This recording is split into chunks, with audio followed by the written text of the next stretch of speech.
The night Lena crossed through a glass of expensive wine in a crime boss's face, she had exactly $47 to her name and nothing left to lose.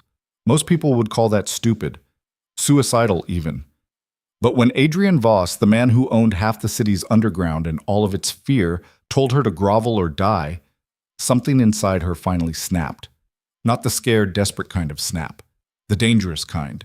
The kind that makes you look a monster in the eye and dare him to blink first. This is the story of how one reckless moment became a war neither of them saw coming.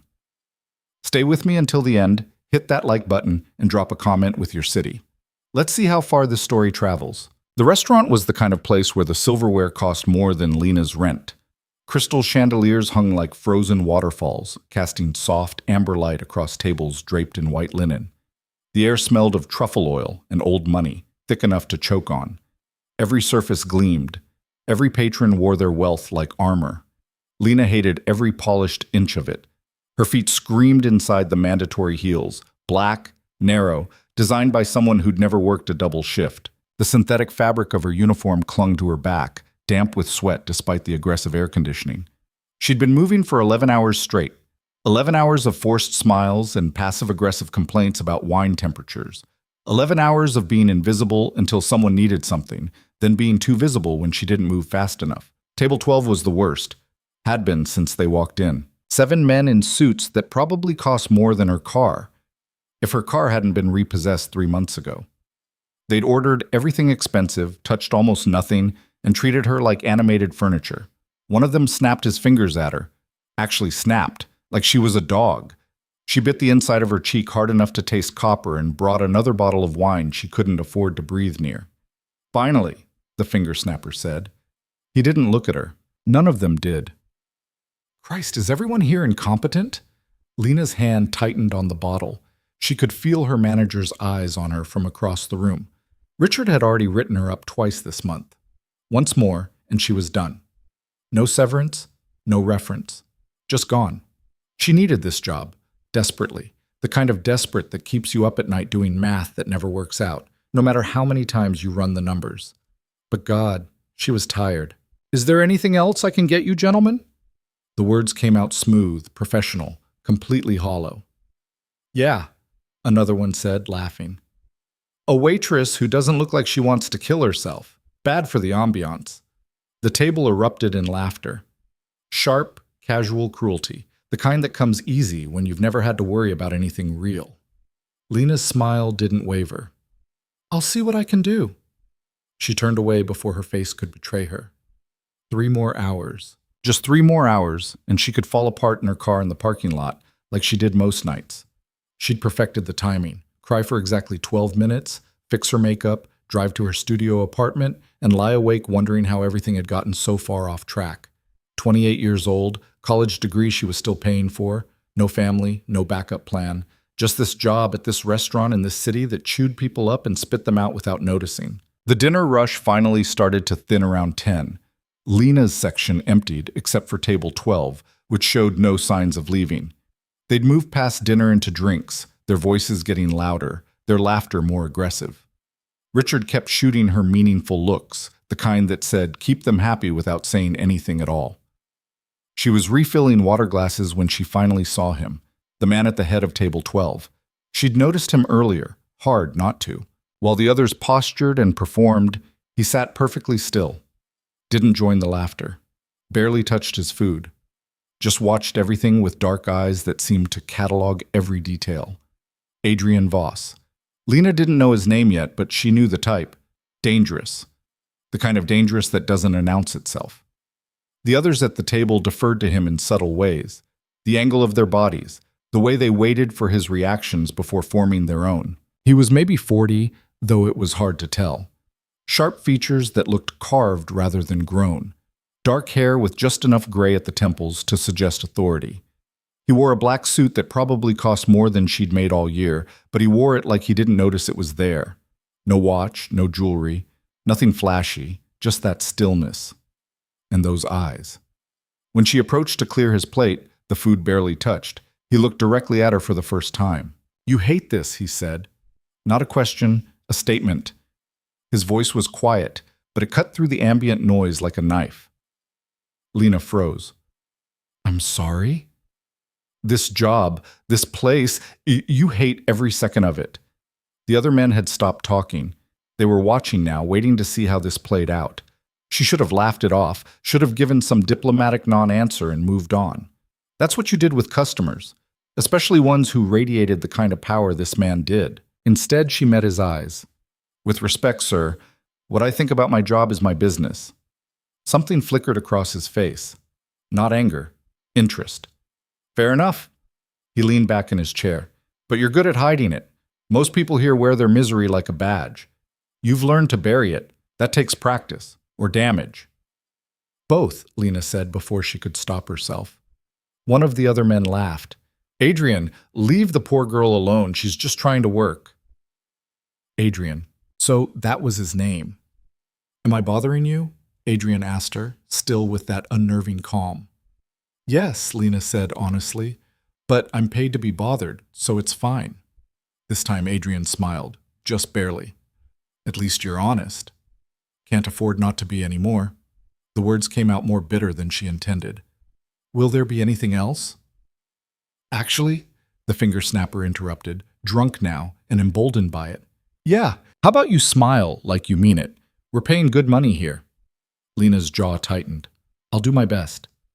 No, see, that's exactly what I'm talking about. He gestured expansively, sloshing wine. That fake bullshit.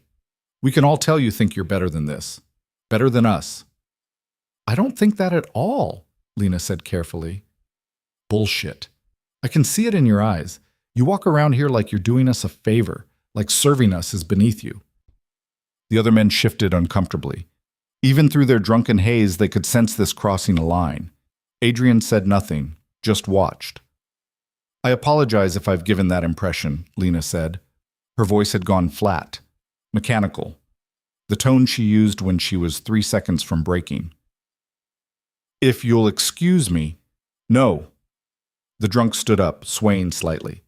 I don't excuse you. You want to act superior? Fine. But don't expect a tip. Don't expect anything. Something inside Lena cracked. Not broke. Cracked. Like ice under pressure, the fracture spreading fast.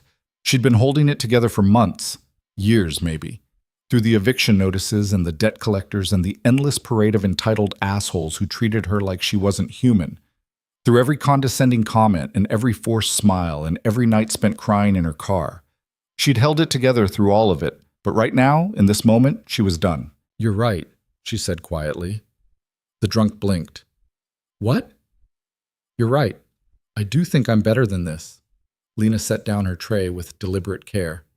Not better than you necessarily, though the bar there seems pretty low, but better than this. This place, this performance, this whole elaborate charade where we all pretend money makes you interesting. The table went silent. Excuse me? The drunk said, his face reddening.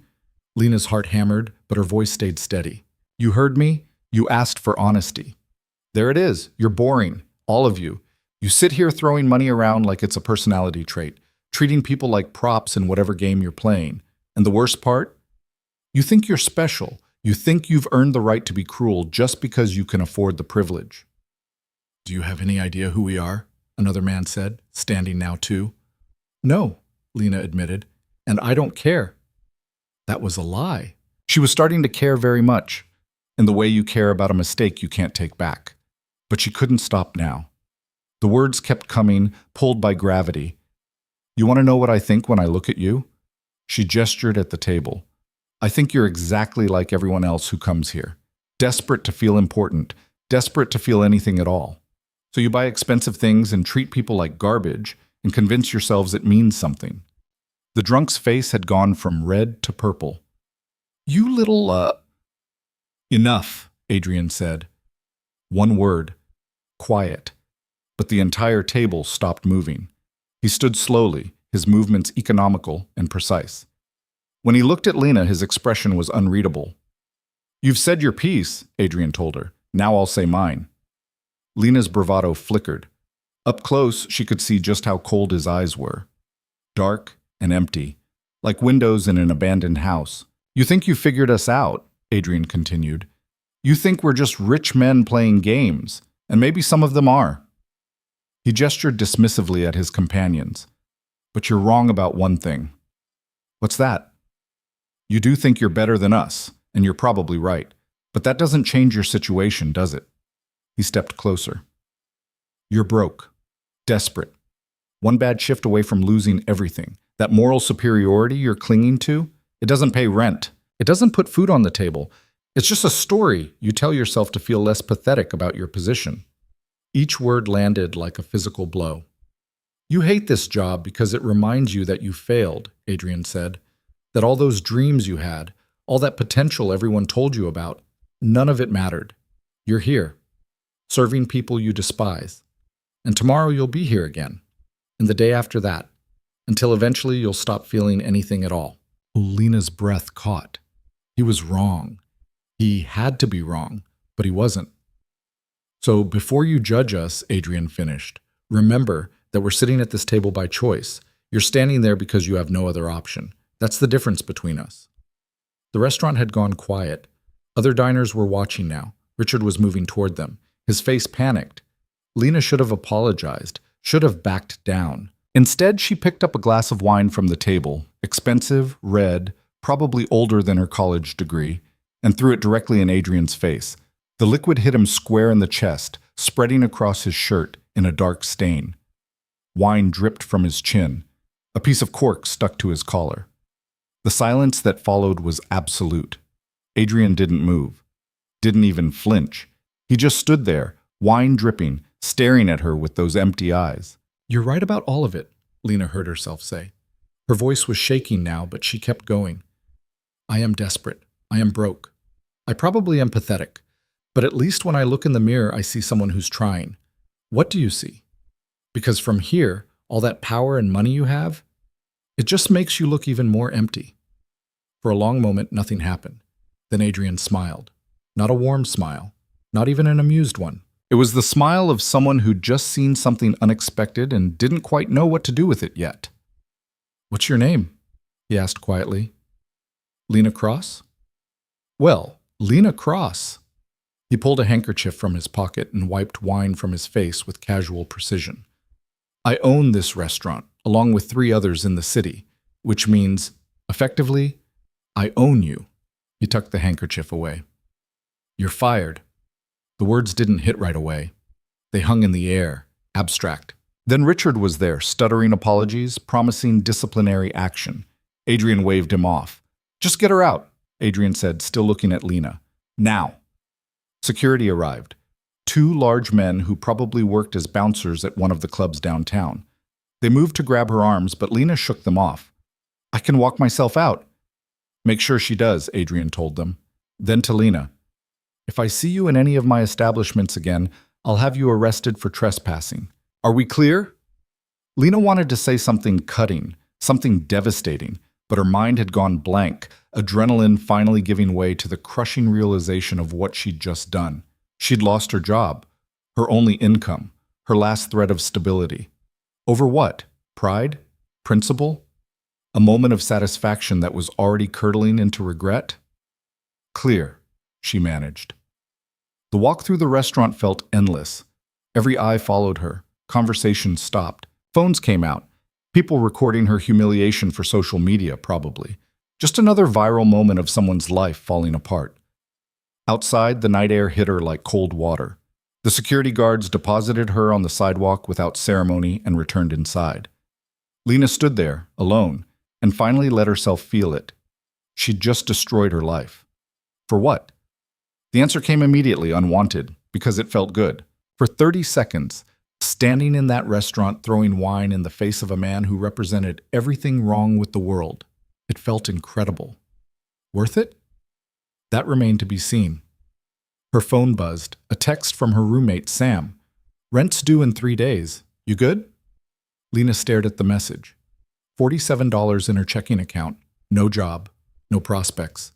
No, she was not good. She typed back, yeah, all set. Another lie. She'd gotten good at those. The walk home took 40 minutes. She couldn't afford a cab, and the bus didn't run this late on weeknights. Her feet bled inside her heels by the time she reached her building. a converted warehouse in a neighborhood that had been up and coming for 5 years but never quite arrived. Sam was still awake, watching something on their ancient laptop. They looked up when Lena came in. "You look like hell." "Feel like it too." "Bad shift?" "You could say that." Sam studied her. They'd been roommates for 2 years, long enough to read each other's silences. "What happened?" Lena kicked off her heels and collapsed on the sagging couch. "I threw wine at a customer and got fired." "You what?" "He deserved it." "Lena, Jesus Christ." Sam closed the laptop. "What are you going to do?" "I don't know." "Rent's due in 3 days." "I know." Lena pressed her palms against her eyes. "I'll figure something out." "How?" "The job market's brutal right now. It took you 6 months to land that waitressing gig." "I said I'll figure it out." Sam went quiet. When they spoke again, their voice was gentle. "My cousin's still hiring at the warehouse. Night shifts. It's brutal work, but no."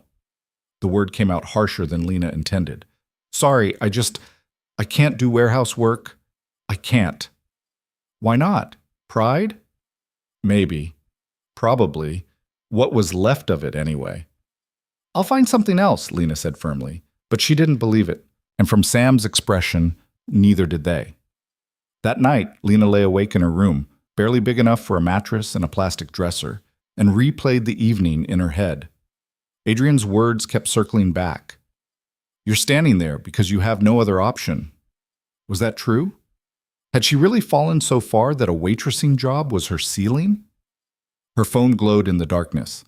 Against her better judgment, she typed Adrian's name into the search bar. The results loaded instantly. Adrian Voss, entrepreneur, real estate developer, owner of several restaurants, clubs, and properties throughout the city. Net worth estimated in the tens of millions. And underneath all the glossy headlines and business profiles, if you knew where to look, rumors, whispers, allegations that never quite stuck. Money laundering, connections to organized crime, violence, nothing proven, nothing concrete, just smoke. Lena kept scrolling. There were photos.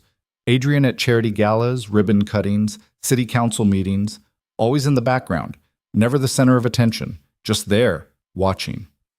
In one photo, maybe 5 years old, he stood next to a woman. She was beautiful in that effortless way some people were, laughing at something off camera. Adrian wasn't laughing, but he was looking at her like she was the only person in the world. The caption identified her as Elena Voss, wife. Lena searched for more recent photos. Nothing. Elena Voss had vanished from the public record about 4 years ago. Divorced, maybe? Or dead? Something about the timeline nagged at Lena, but she was too exhausted to puzzle it out. She set her phone down and stared at the water-stained ceiling. Tomorrow, she'd start job hunting. She'd call in favors from old college friends. She'd sell whatever she could. She'd make it work. She had to. Because the alternative, admitting Adrian was right, that she'd failed, that this was her ceiling, was unthinkable. But as she finally drifted into uneasy sleep, a thought surfaced unbidden. You're going to see him again. She didn't know why she thought that, didn't know where the certainty came from, but somehow she knew this wasn't over. Pachet. 3 days later, Lena was officially broke. Rent was due that afternoon. She had $63 total after scraping together loose change and selling her laptop to a pawn shop. The laptop had been worth maybe $200 new. They'd given her $40 for it. Sam had offered to cover her portion, again, but Lena couldn't accept. Wouldn't. Sam was barely making it themselves, working 2 jobs just to afford this shithole apartment. Lena had spent the last 72 hours applying for every job she could find. Retail, food service, office work. She'd sent out 47 applications and gotten 3 responses. 2 were automated rejections. The third was for a position that had already been filled. The job market wasn't just brutal, it was carnage. She sat on a bench in Morrison Park, watching people pass. Professional clothes, purpose in their steps, the kind of casual confidence that came from financial stability. Had she ever looked like that? Or had she always been scrambling, just better at hiding it? Her phone rang. Unknown number. Probably a debt collector. She'd been dodging those for weeks. Against her better judgment, she answered, "Hello?" Lena Cross. That voice. Quiet, precise, unmistakable. Every muscle in Lena's body tensed. "How did you get this number?" "I own the restaurant," Adrian said. I have access to employee files." "Former employee." "Semantics." A pause. "I have a proposition for you." "Not interested." "You haven't heard it yet." "Don't need to. Whatever you're offering, the answer is no." "Really?" Adrian's tone didn't change. "Because from what I understand, you're currently unemployed, behind on rent, and running out of options. That seems like an ideal time to at least listen to an offer." Lena's hand tightened on the phone. "Are you having me followed?" "No, I'm just not stupid." Another pause. "I'm also not your enemy, despite what you might think. You fired me. You threw wine in my face. You deserved it." To her surprise, Adrian laughed. Actually laughed. It was a strange sound, rusty, like something that didn't get used often. "Maybe I did," he admitted. "That's part of why I'm calling." "I don't understand." "Meet me for coffee. 1 hour. There's a place called Hendrix on 5th Street. You know it?" "I know it. Expensive. Very expensive." "Why?" "Because I have a job offer that might interest you. Or you can hang up and go back to your apartment with $63 to your name and no prospects. Your choice." The line went dead. Lena sat there, phone pressed to her ear, mind racing. This was a terrible idea. Obviously. Adrian Voss was dangerous, the kind of dangerous that came wrapped in expensive suits and quiet voices. Meeting him alone would be stupid at best, potentially fatal at worst. But $63, and that tone in his voice when he said your choice, like he already knew what she'd decide. 45 minutes later, Lena walked into Hendrix. The coffee shop was all exposed brick and industrial lighting, the kind of place where a latte cost $9 and came with foam art. Adrian sat in the back corner, facing the door. He'd changed since the restaurant. Dark jeans, black shirt, no tie. Somehow this made him look more dangerous, not less. He stood when she approached, old-fashioned manners that felt out of place. "You came," he said. "I'm broke and desperate. You knew I would. I hoped." He gestured to the chair across from him. "Coffee?" "I'll get my own." "No, you won't. You can't afford it." The truth of it stung. Lena sat down without responding. Adrian signaled a server. They came immediately, another small display of power, and ordered for both of them. He didn't ask what she wanted, just ordered 2 black coffees and left it at that. When the server left, Adrian leaned back and studied her. "You're angry," he observed. "Very." "Good. Anger's useful." He paused. "What I said at the restaurant was cruel, and mostly true, but not entirely." "Which part was the lie?" "The part about you failing." Adrian's expression didn't change. "You haven't failed. You've been systematically crushed by a system designed to do exactly that. There's a difference." Lena blinked. "That's a weird thing to hear from someone who benefits from that system. I know the system intimately, which is why I can see when someone's capable of more." "Is this the part where you offer me some degrading job and expect me to be grateful?" "No." Adrian waited while the server set down their coffees and left again.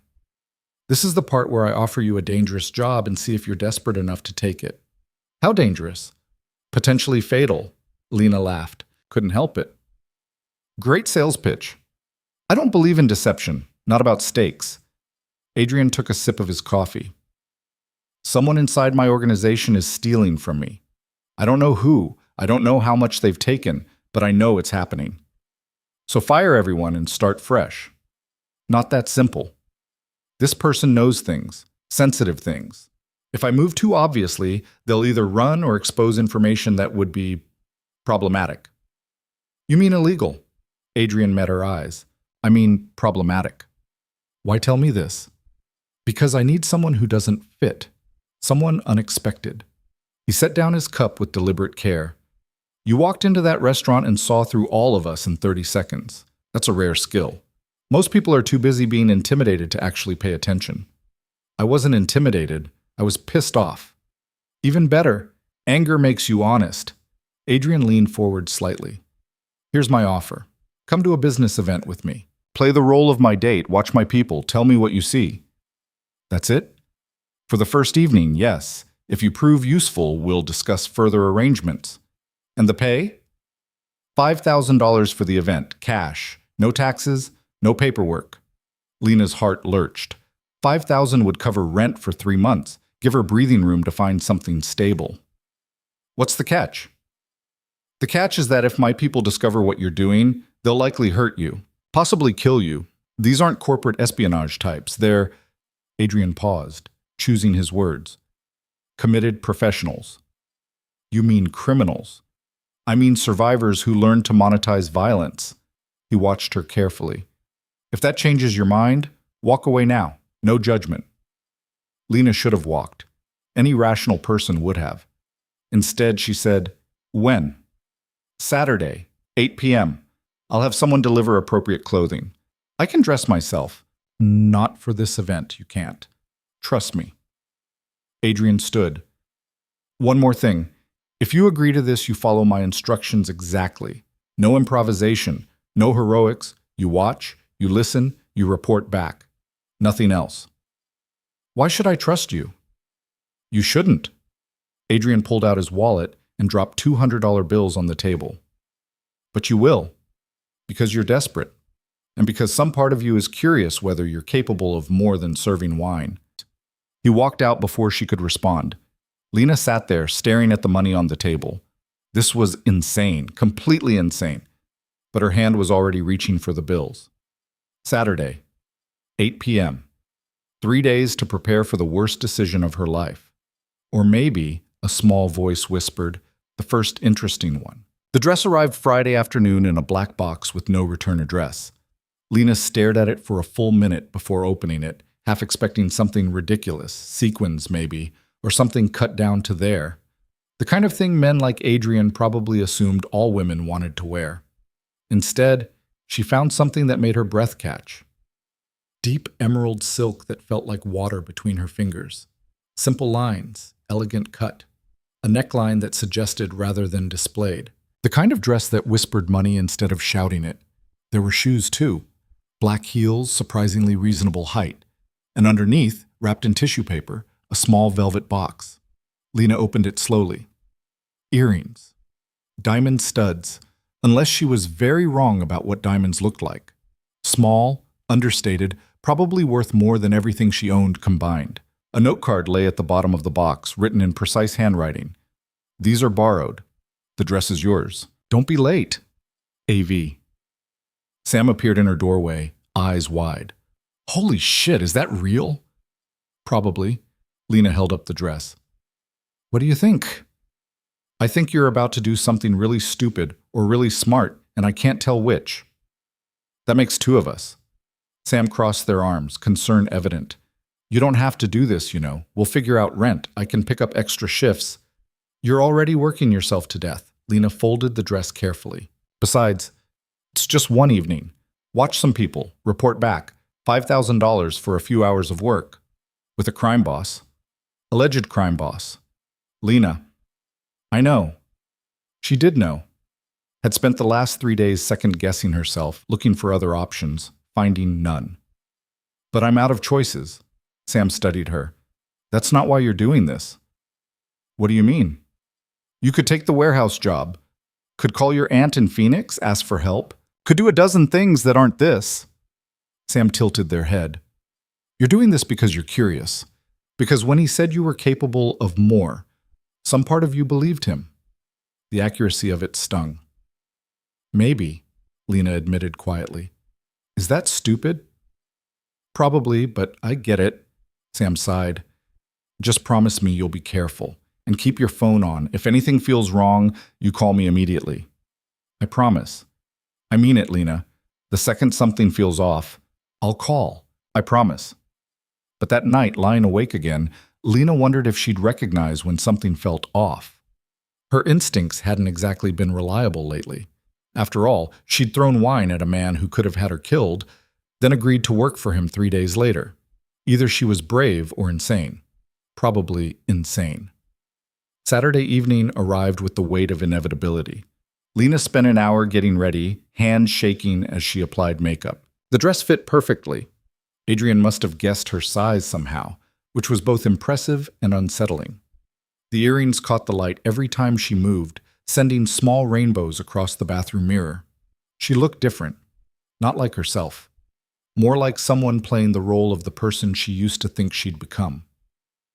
The car arrived at 7:30. Black sedan, tinted windows, driver in a suit who said nothing beyond confirming her name. Lena climbed into the back seat and tried not to think about how many crime movies started exactly this way. They drove for 20 minutes through increasingly expensive neighborhoods.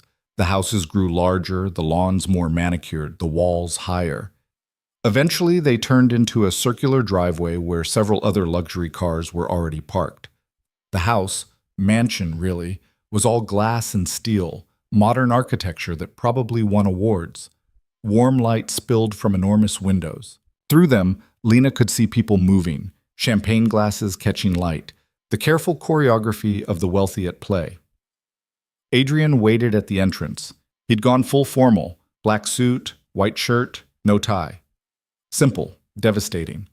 But it was his expression that caught her attention. He looked almost surprised when he saw her. "You clean up well," he said as she approached. "So do you, though I assume this is standard for you." "More or less." He offered his arm. Old-fashioned again, that strange courtesy. "Ready?" "No, but I'm here anyway." "Good enough." Adrian's voice dropped lower. "Remember what I said. Watch and listen. Don't engage unless absolutely necessary. These people are dangerous in ways that aren't immediately obvious." "Noted." "I'm serious, Lena. Some of them have killed people for less than looking at them wrong." "Then why bring me?" "Because you're not in their world. That makes you safe in a way none of my usual people are." He studied her face. "Also because I think you're smarter than you give yourself credit for. Desperate people often are." They walked inside together. The party hit her like a wave, perfume and expensive alcohol, and the low hum of conversation that somehow managed to sound both casual and calculated. Everything was beautiful. The furniture, the art, the people. Especially the people. Women in dresses that probably cost more than Lena's car had. Men in suits cut so perfectly they looked painted on. Everyone moving with that particular confidence money bought, the kind that said they'd never worried about rent or groceries or whether they could afford to go to the doctor. Lena felt exposed, like an imposter at a costume party where everyone else was born wearing their masks. Adrian's hand touched the small of her back, gentle but firm, guiding her forward. "Breathe," he murmured. "You belong here as much as anyone." "That's a lie and we both know it." "No, it's a choice. Act like you belong and people assume you do. First rule of survival in this world." They moved deeper into the party. People nodded at Adrian, some with genuine warmth, others with careful neutrality. He acknowledged each with minimal responses, never stopping long enough for real conversation. "You're avoiding someone," Lena observed quietly. "Several someones. We'll get to them." He grabbed 2 champagne glasses from a passing server and handed her one. "For appearances. You don't have to drink it." "I could use a drink, actually." "No, you need to stay sharp." His tone left no room for argument. "This isn't a party, Lena. It's a battlefield where the weapons are smiles and small talk." Before she could respond, a man approached. Late 50s, silver hair, expensive suit that looked somehow wrong on him, like he was trying too hard. "Adrian." The man's smile didn't reach his eyes. "Glad you could make it. And who's this?" "Marcus." Adrian's voice cooled noticeably. "This is Lena. Lena, Marcus Chen. He handles logistics for several of my properties."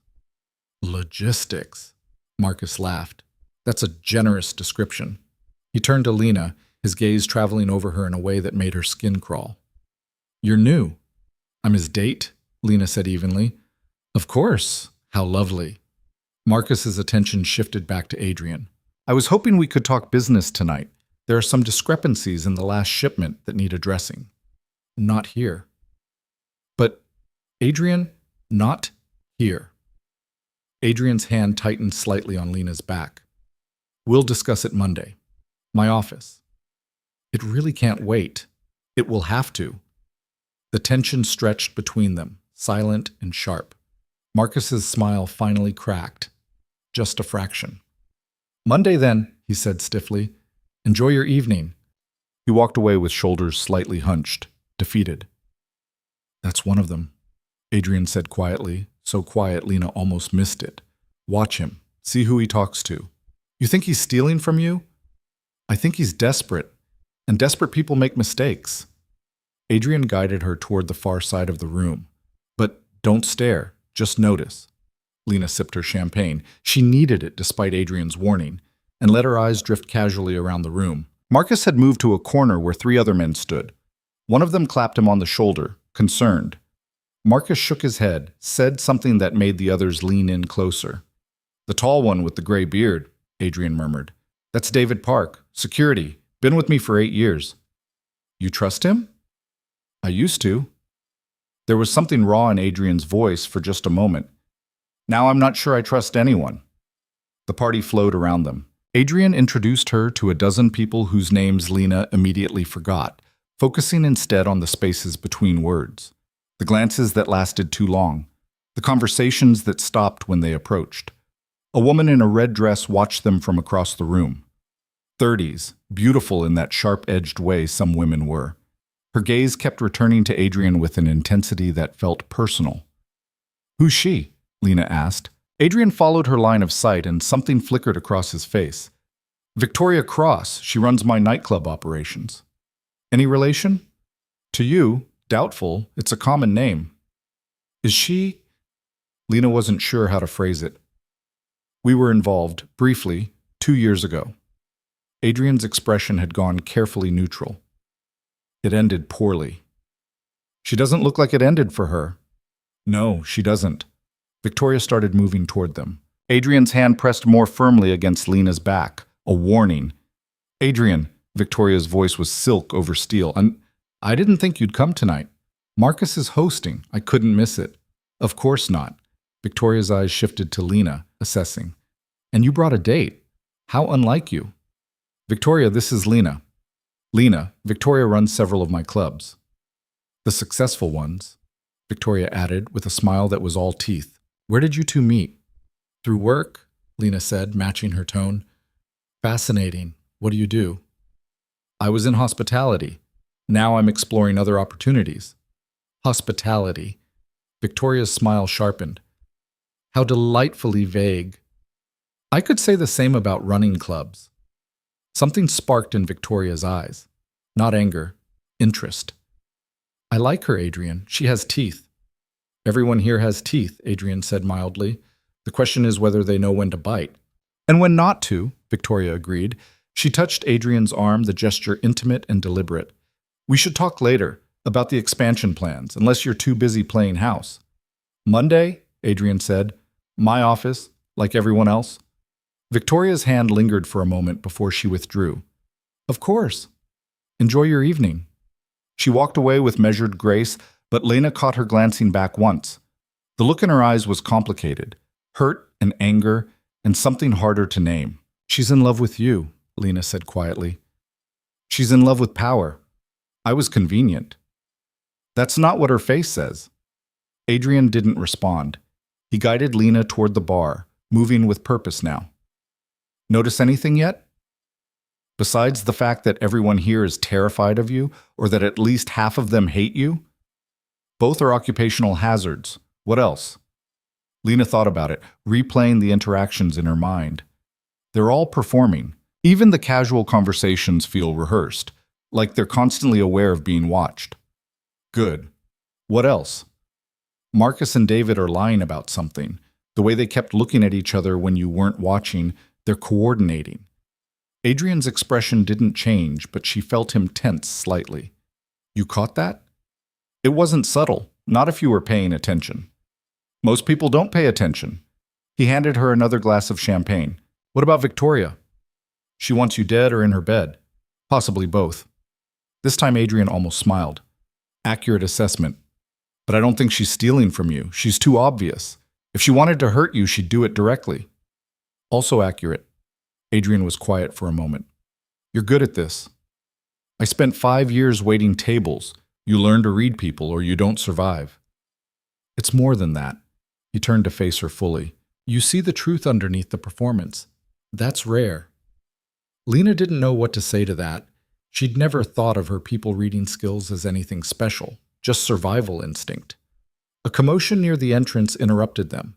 A man had arrived, younger, maybe early 30s, with the kind of face that belonged in movies, handsome enough to be distracting. He moved through the crowd like he owned it, shaking hands, kissing cheeks, laughing at jokes Lena couldn't hear. Adrian's entire body went rigid. Who's that? Lena asked. Daniel Cross. Lena's head snapped toward him. Cross? Like your last name? Yes. Adrian's voice had gone flat. Dangerous. He's Victoria's cousin, also my former business partner. Former? We had a disagreement about operational philosophy, among other things. The way Adrian said other things suggested violence. Serious violence. Daniel spotted them and his smile widened. He started moving their direction with deliberate intent. Should we leave? Lena asked quietly. No, that would show weakness. Adrian's hand found hers, threading their fingers together. The gesture looked casual, romantic even, but his grip was tight. Stay close. Don't engage. You're really worried about him. I'm cautious. There's a difference. Daniel reached them with that movie star smile still in place. Up close, Lena could see it didn't reach his eyes. There was something cold there. Empty. Adrian. Daniel's voice was warm, friendly, completely false. I heard you might be here. Couldn't resist seeing it for myself. Daniel, I didn't know Marcus invited you. He didn't. I invited myself. Daniel's gaze shifted to Lena. And who's this? Please tell me you haven't replaced me already. Lena, Daniel Cross. Daniel, this is Lena. Cross? Daniel's eyebrows rose. Are we related? Doubtful, Lena said. It's common. Still, what a coincidence. He studied her with unsettling intensity. Where did Adrian find you? Does it matter? Everything matters when it comes to Adrian. He doesn't do anything without 5 backup plans. Daniel turned back to Adrian. We should talk about the warehouse situation. I don't have a warehouse situation. No? Interesting, because I heard differently. Daniel's smile sharpened. Someone's been moving product without your knowledge. Large quantities. Thought you'd want to know. The space between them crackled with unspoken threats. If you have information, Adrian said carefully, share it, or stop playing games. Where's the fun in that? Daniel laughed. Besides, I'm just a concerned former partner. Hate to see your empire crumbling. My empire is fine. For now. Daniel's gaze flicked to Lena again. Be careful with this one, sweetheart. Adrian has a habit of burning through people, especially the ones who trust him. I don't trust easily, Lena said. Smart girl. Daniel stepped closer, lowering his voice. But seriously, watch your back. Adrian's world has a way of consuming people. Is that a threat? Adrian's voice had gone quiet, the dangerous kind of quiet. Just friendly advice. Daniel raised his hands in mock surrender. I'll leave you two lovebirds alone. But Adrian, we will talk, soon, whether you want to or not. He walked away whistling. Lena's heart was hammering. What the hell was that? A message. Adrian's jaw was tight. Daniel doesn't do subtle. If he's here, it means he knows something, or thinks he does. About who's stealing from you? About something worse. Adrian pulled her toward a quieter corner, away from the crowd. His composure had cracked slightly, revealing genuine concern underneath. We need to leave. Why? What did he mean about your empire crumbling? Nothing. He's trying to provoke me. But Adrian was scanning the room now, calculating. Marcus, David, Victoria, Daniel, all in one place. That's not coincidence. You think they're working together? I think someone arranged this. Wanted me to see them all. Wanted me off balance. His grip on her hand tightened. Which means we walked into a trap. The lights went out. Complete darkness. Sudden and absolute. The party sound shifted immediately. Surprise giving way to nervous laughter. Someone making a joke about the fuse box. But Lena felt Adrian tense beside her, pulling her close. Don't move, he breathed against her ear. Don't make a sound. Her eyes adjusted slowly. Emergency lighting kicked in, dim and red. In the half-light, she could see shapes moving, people fumbling for phones, using them as flashlights. And something else. Movement near the entrance. Deliberate, coordinated. Men in dark clothes, faces covered. "Adrian," she whispered, "I see them." His voice was absolutely calm. "When I say run, you run. Don't look back. Don't wait for me.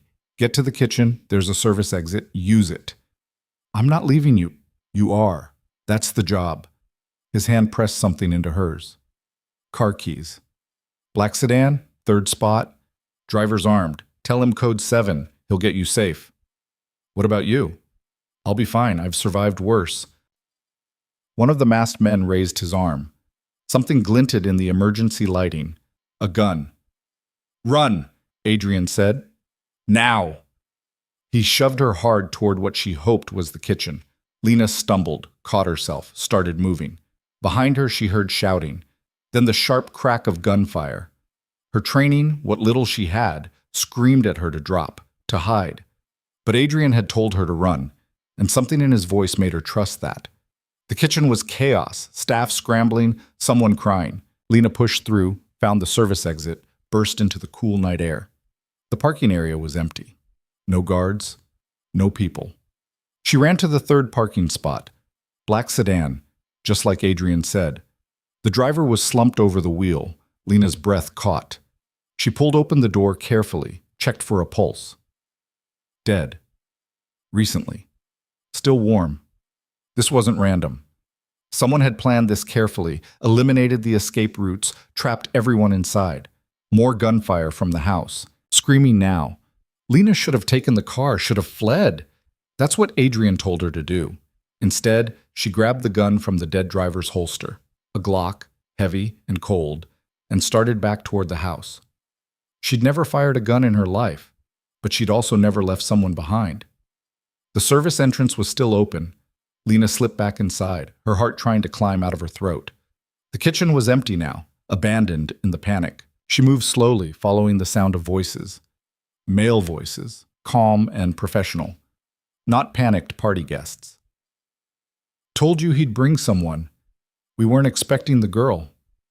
"Doesn't matter. We have our orders." "Check the west rooms. I'll handle the study." Lena pressed herself against the wall, gun raised with both hands like she'd seen in movies. Her palms were sweating. The weapon felt wrong, alien. One of the masked men passed her hiding spot without looking. She could shoot, should shoot, but her finger wouldn't pull the trigger. The man moved on, headed deeper into the house. Lena exhaled shakily and kept moving. She had to find Adrian, had to make sure he was alive. The logic of it made no sense. She barely knew him, owed him nothing beyond a dress and a promised paycheck. But the idea of him dying because she ran felt impossible to accept.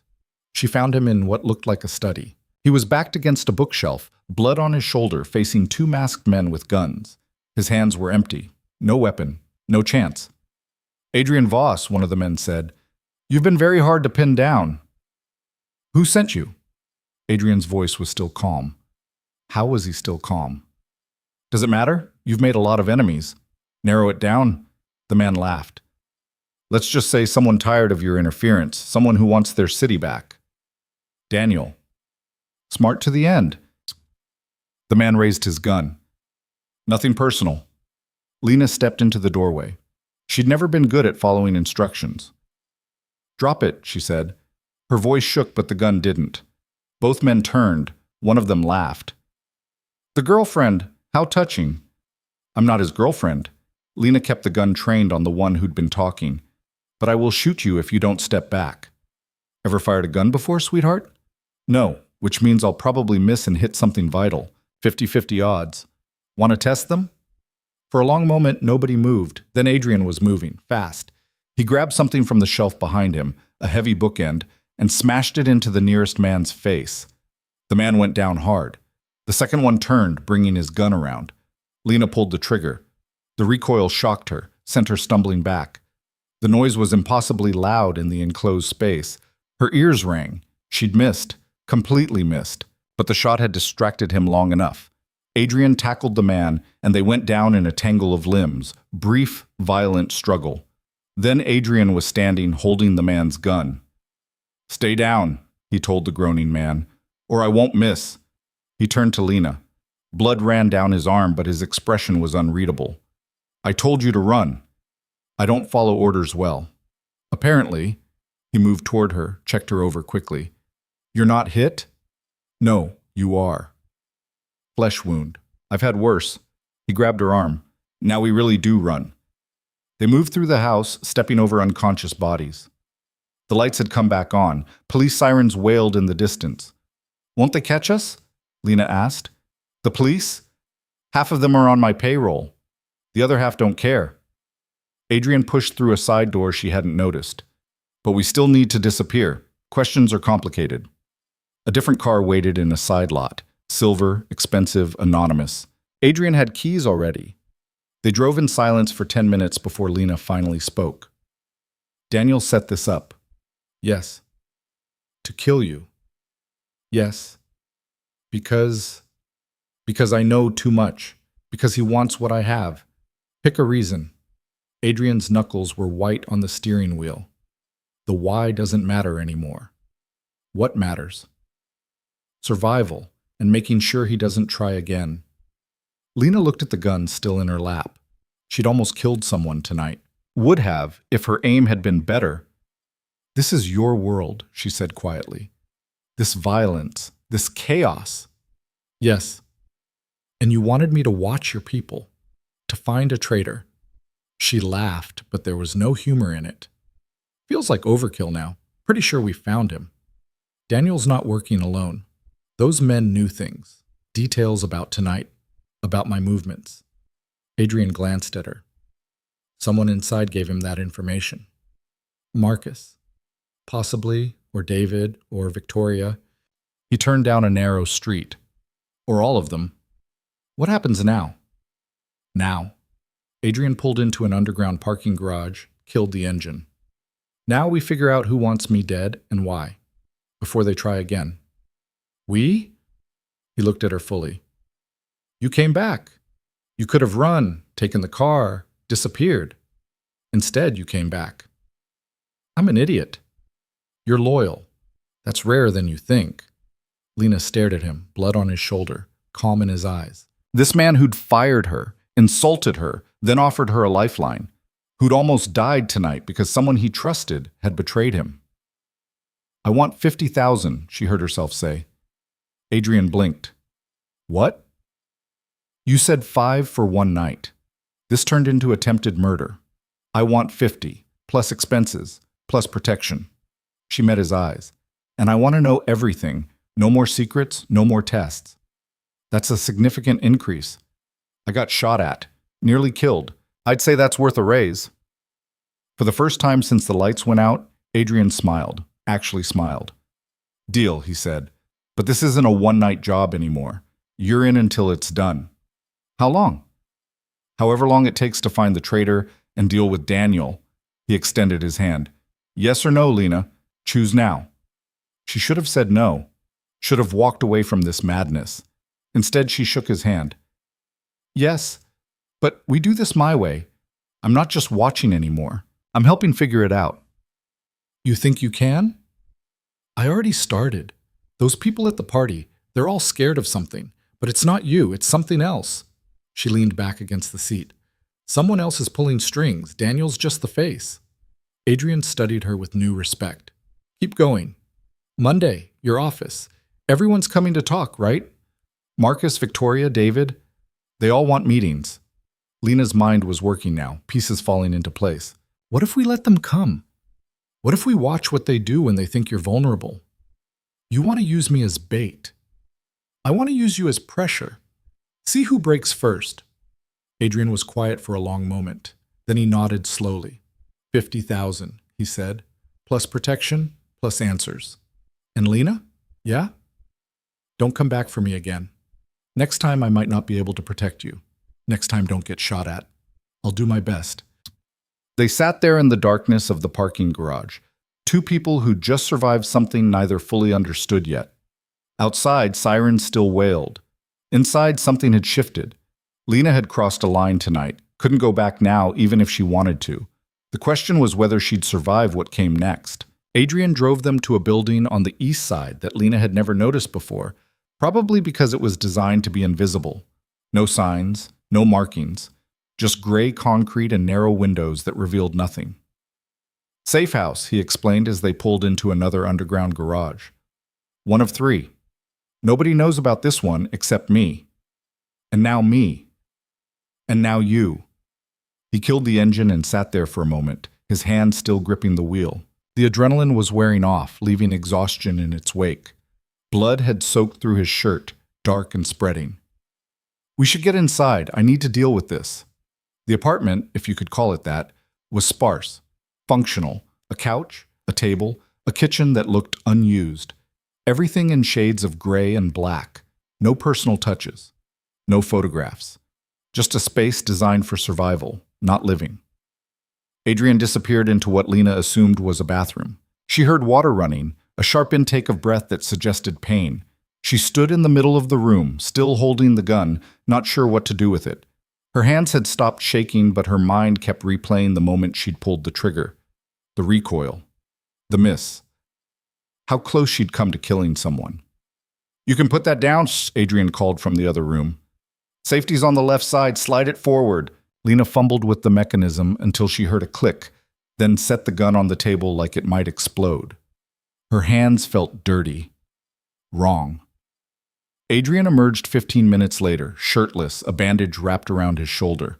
The wound looked worse than he'd admitted, a deep graze that had torn through muscle. He'd stitched it himself, neat black thread holding torn flesh together. "You need a hospital," Lena said. "Hospitals ask questions. Questions lead to police reports. Police reports lead to complications." He pulled a clean black t-shirt from a drawer, winced as he put it on. "I've had worse." "You keep saying that. Doesn't make it less concerning." "Welcome to my world." Adrian moved to the kitchen, pulled out a bottle of whiskey and 2 glasses. "Drink?" "I thought you said I needed to stay sharp." "That was before someone tried to kill us. Now we need to calm down before we plan our next move." He poured 2 generous measures and handed her one. "You did good tonight." "I missed." "You showed up. That's what mattered."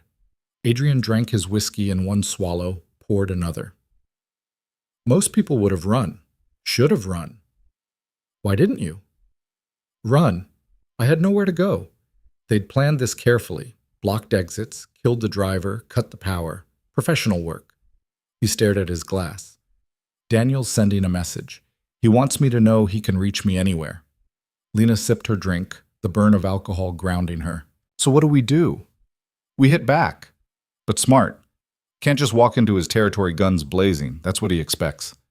Wants me angry. Wants me reckless." Adrian set down his glass. "We need information first. Need to know who's feeding him intel from inside my organization."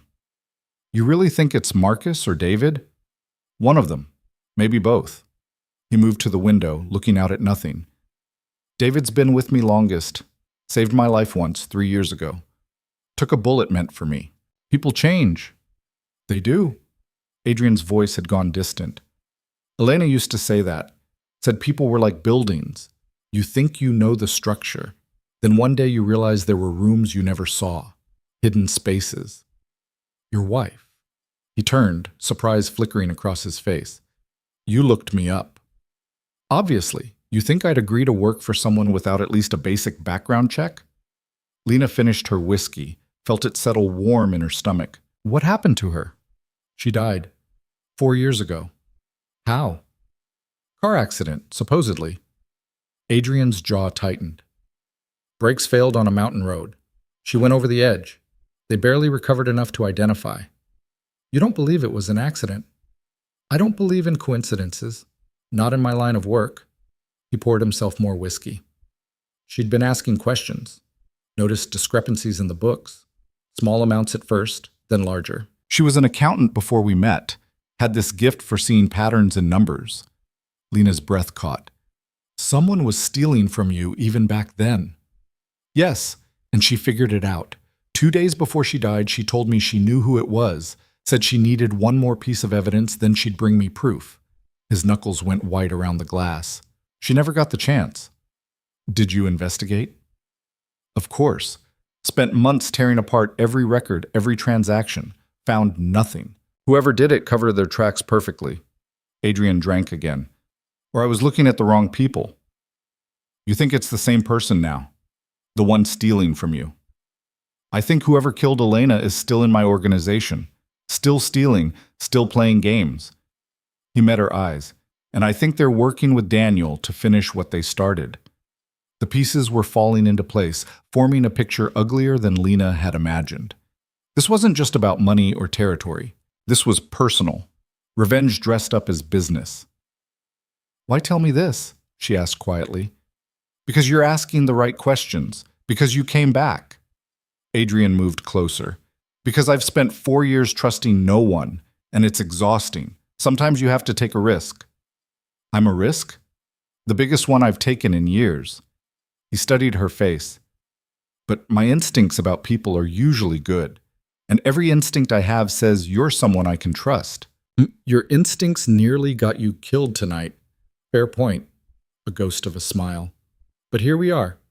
Still breathing. Lena's phone buzzed. Sam, probably worried sick. She pulled it out. 17 missed calls, 32 texts, each one more frantic than the last. I need to call my roommate, she said. Let them know I'm alive. Use the burner on the table. Your phone's probably being tracked. Tracked? By who? By anyone with enough money and motivation. Police, Daniel's people, whoever. Adrian gestured to a phone she hadn't noticed. Basic flip phone, prepaid. Make it quick. Don't say where you are.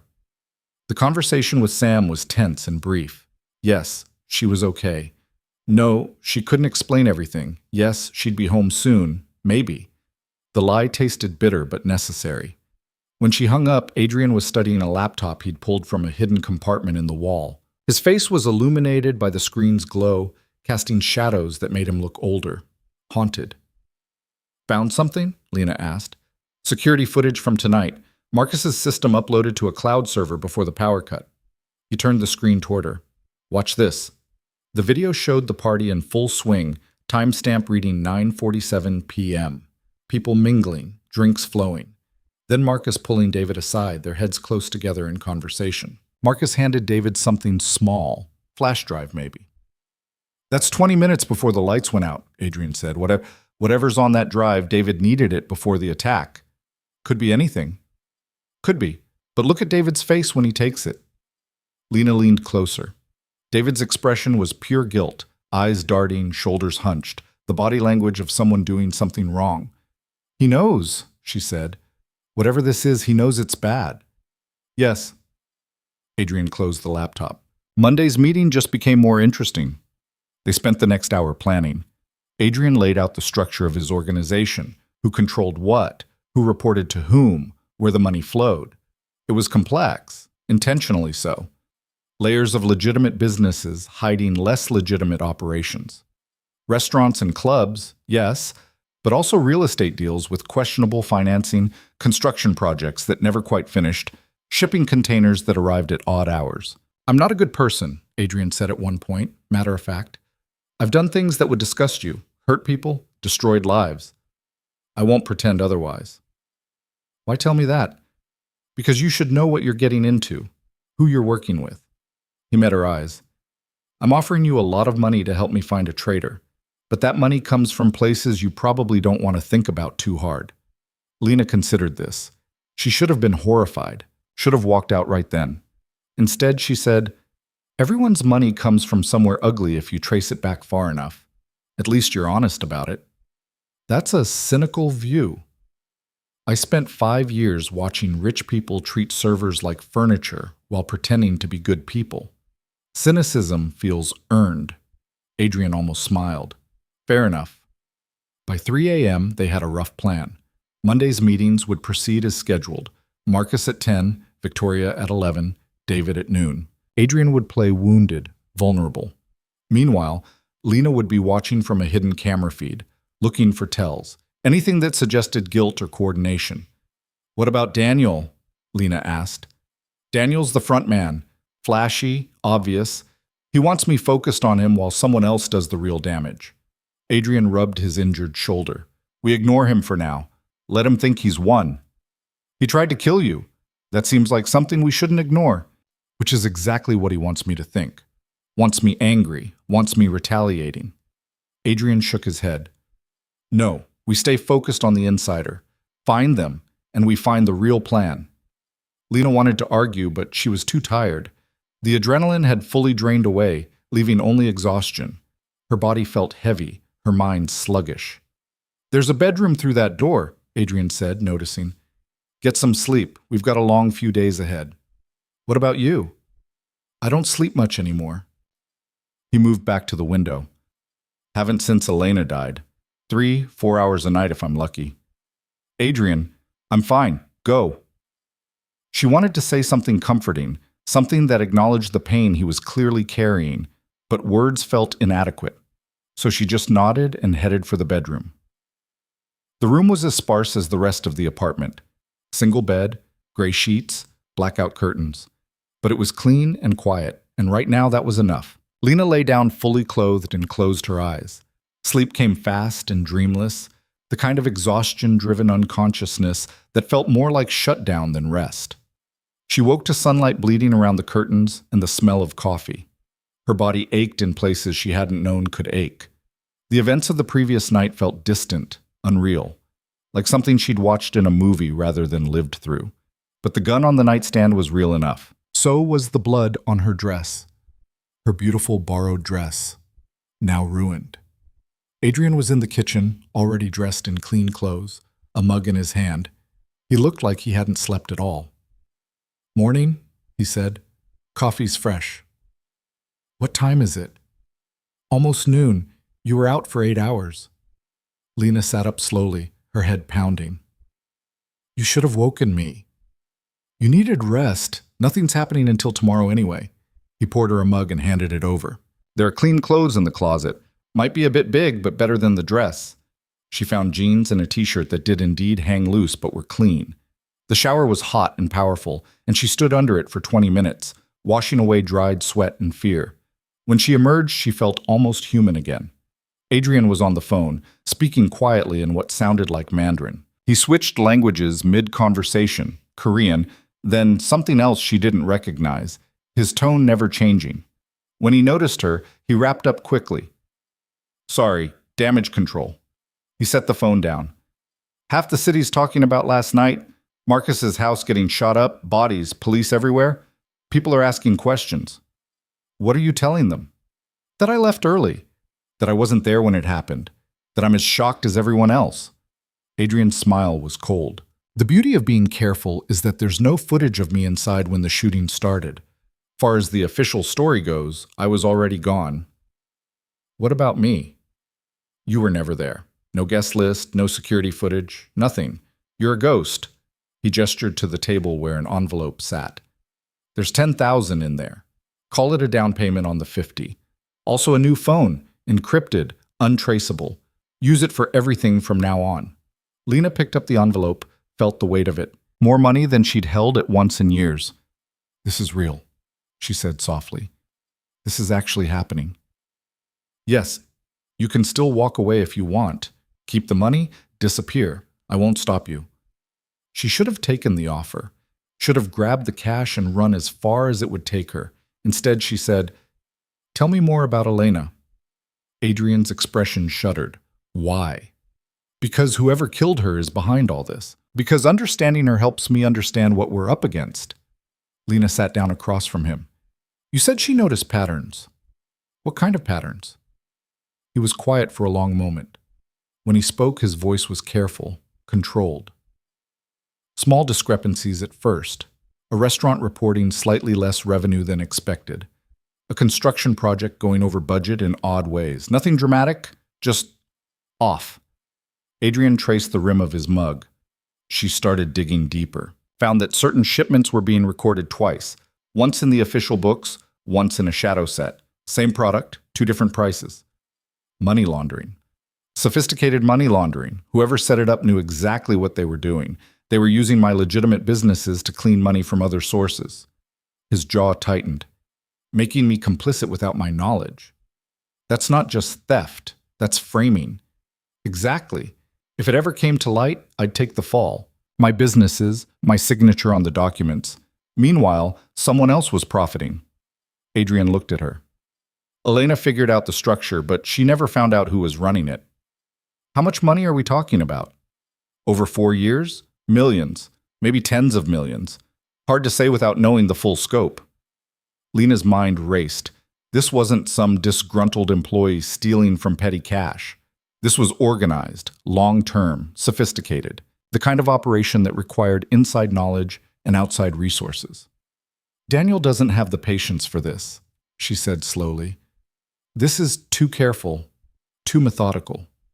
I know. So who? Marcus seems too obvious. Victoria's smart, but this feels bigger than her usual scope. Lena paused. David? I've considered it. He's been with me long enough, knows the businesses inside and out. Adrian's hands tightened around his mug. But he took a bullet for me. Why would someone willing to die for me then spend years stealing? Maybe the bullet changed him, made him feel entitled, like you owed him something. Maybe. Adrian didn't sound convinced. They sat in silence for a while, drinking coffee, each lost in their own thoughts. Outside, the city moved on, oblivious to the small war being planned in this gray apartment. Finally, Adrian spoke. There's something else. Something I haven't told anyone. What? The day Elena died, she left me a voicemail. I was in a meeting, didn't see her call until after. He pulled out his phone, his real one, not a burner, and scrolled through it. I've listened to it maybe 1,000 times. Always sounds the same. He hit play. Elena's voice filled the room, warm and slightly breathless. Adrian, hi. I know you're busy, but I really need to talk to you. I found something big. It's not who we thought. It's someone else entirely. Someone close. I don't want to say more over the phone, but we need to talk tonight. I love you. Be careful. The message ended. Adrian sat there staring at the phone like it might suddenly offer more. Someone close, Lena repeated. Not Marcus or David or Victoria. Someone else. Someone I trusted enough that Elena felt comfortable around them. Someone with access to everything. A horrible thought occurred to Lena. What if it's not one of your people? What if it's someone from your personal life? Adrian looked up sharply. What do you mean? You said Elena felt safe around them. That suggests someone social, not just business. A friend maybe, or family. I don't have family, not anymore. Then a close friend. Someone who's been around for years, someone you'd never suspect. Adrian's face had gone pale. No, it couldn't be. Who? Thomas Reed, my attorney. Oldest friend I have. We grew up together, went through everything together. He stood abruptly, pacing. He was at my wedding, helped me build half my businesses. Elena loved him like a brother. When did he come into the picture, business-wise? Adrian thought about it. About 6 years ago. He started handling more of the legal work, incorporating new entities, setting up offshore accounts. His voice dropped. Setting up the structure that someone's been using to launder money. Adrian, no, it can't be Thomas. He's the one person I thought I could trust completely. But Lena could see the doubt creeping in, the terrible realization. Where is he now? She asked quietly. His office, probably. Downtown. Why? Because we need to check. Need to see if there's any connection between him and Daniel or any of the others. Lena grabbed the new phone. Does he know about these safe houses? Adrian's face went even paler. Yes, all of them. He helped me acquire them through shell companies. Then we need to leave. Now. As if on cue, Lena's new phone buzzed. A text from an unknown number. Get out. They're coming. You have maybe 5 minutes. V. Victoria. Move, Adrian said, already grabbing the laptop and a go-bag from under the couch. Fire stairs. We take separate cars. Why separate? Because if they catch one of us, the other can still finish this. He pressed keys into her hand. Silver Honda, level B3. Head to Riverside Marina, slip 47. There's a boat? Hide there until you hear from me. What about you? I'll lead them away. Buy you time. Adrian, no. This isn't a debate, Lena. You're no good to me dead. His eyes were hard now, all business.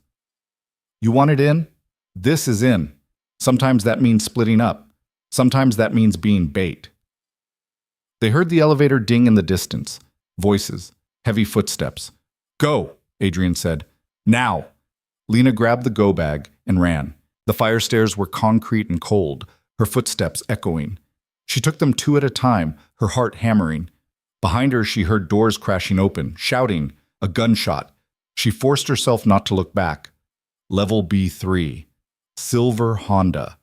The key fob chirped when she pressed it, lights flashing on a car 3 spots away.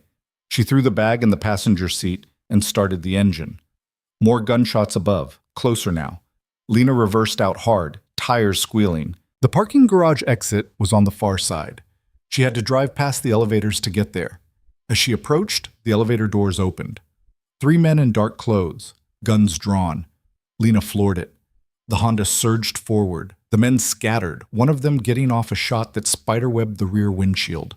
Then she was up the ramp and out into daylight, merging into traffic with shaking hands. Her phone buzzed.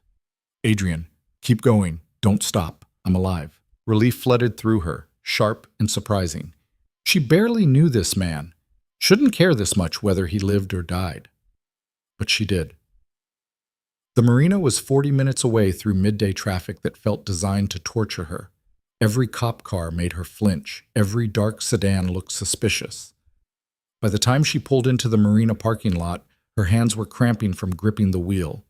Slip 47 held a boat that was nicer than any apartment she'd ever lived in. White hull, tinted windows, name painted on the side. Second chance. The key Adrian had given her opened the cabin. Inside was luxury. Leather seats, polished wood, a bed bigger than hers at home. And weapons. A lot of weapons. Rifles, handguns, boxes of ammunition, a laptop, cash in a waterproof case. This wasn't just a boat. It was an escape plan. Lena collapsed onto the leather seat and finally let herself feel the fear she'd been suppressing. They'd found the safe house. Would have found her if Victoria hadn't warned them.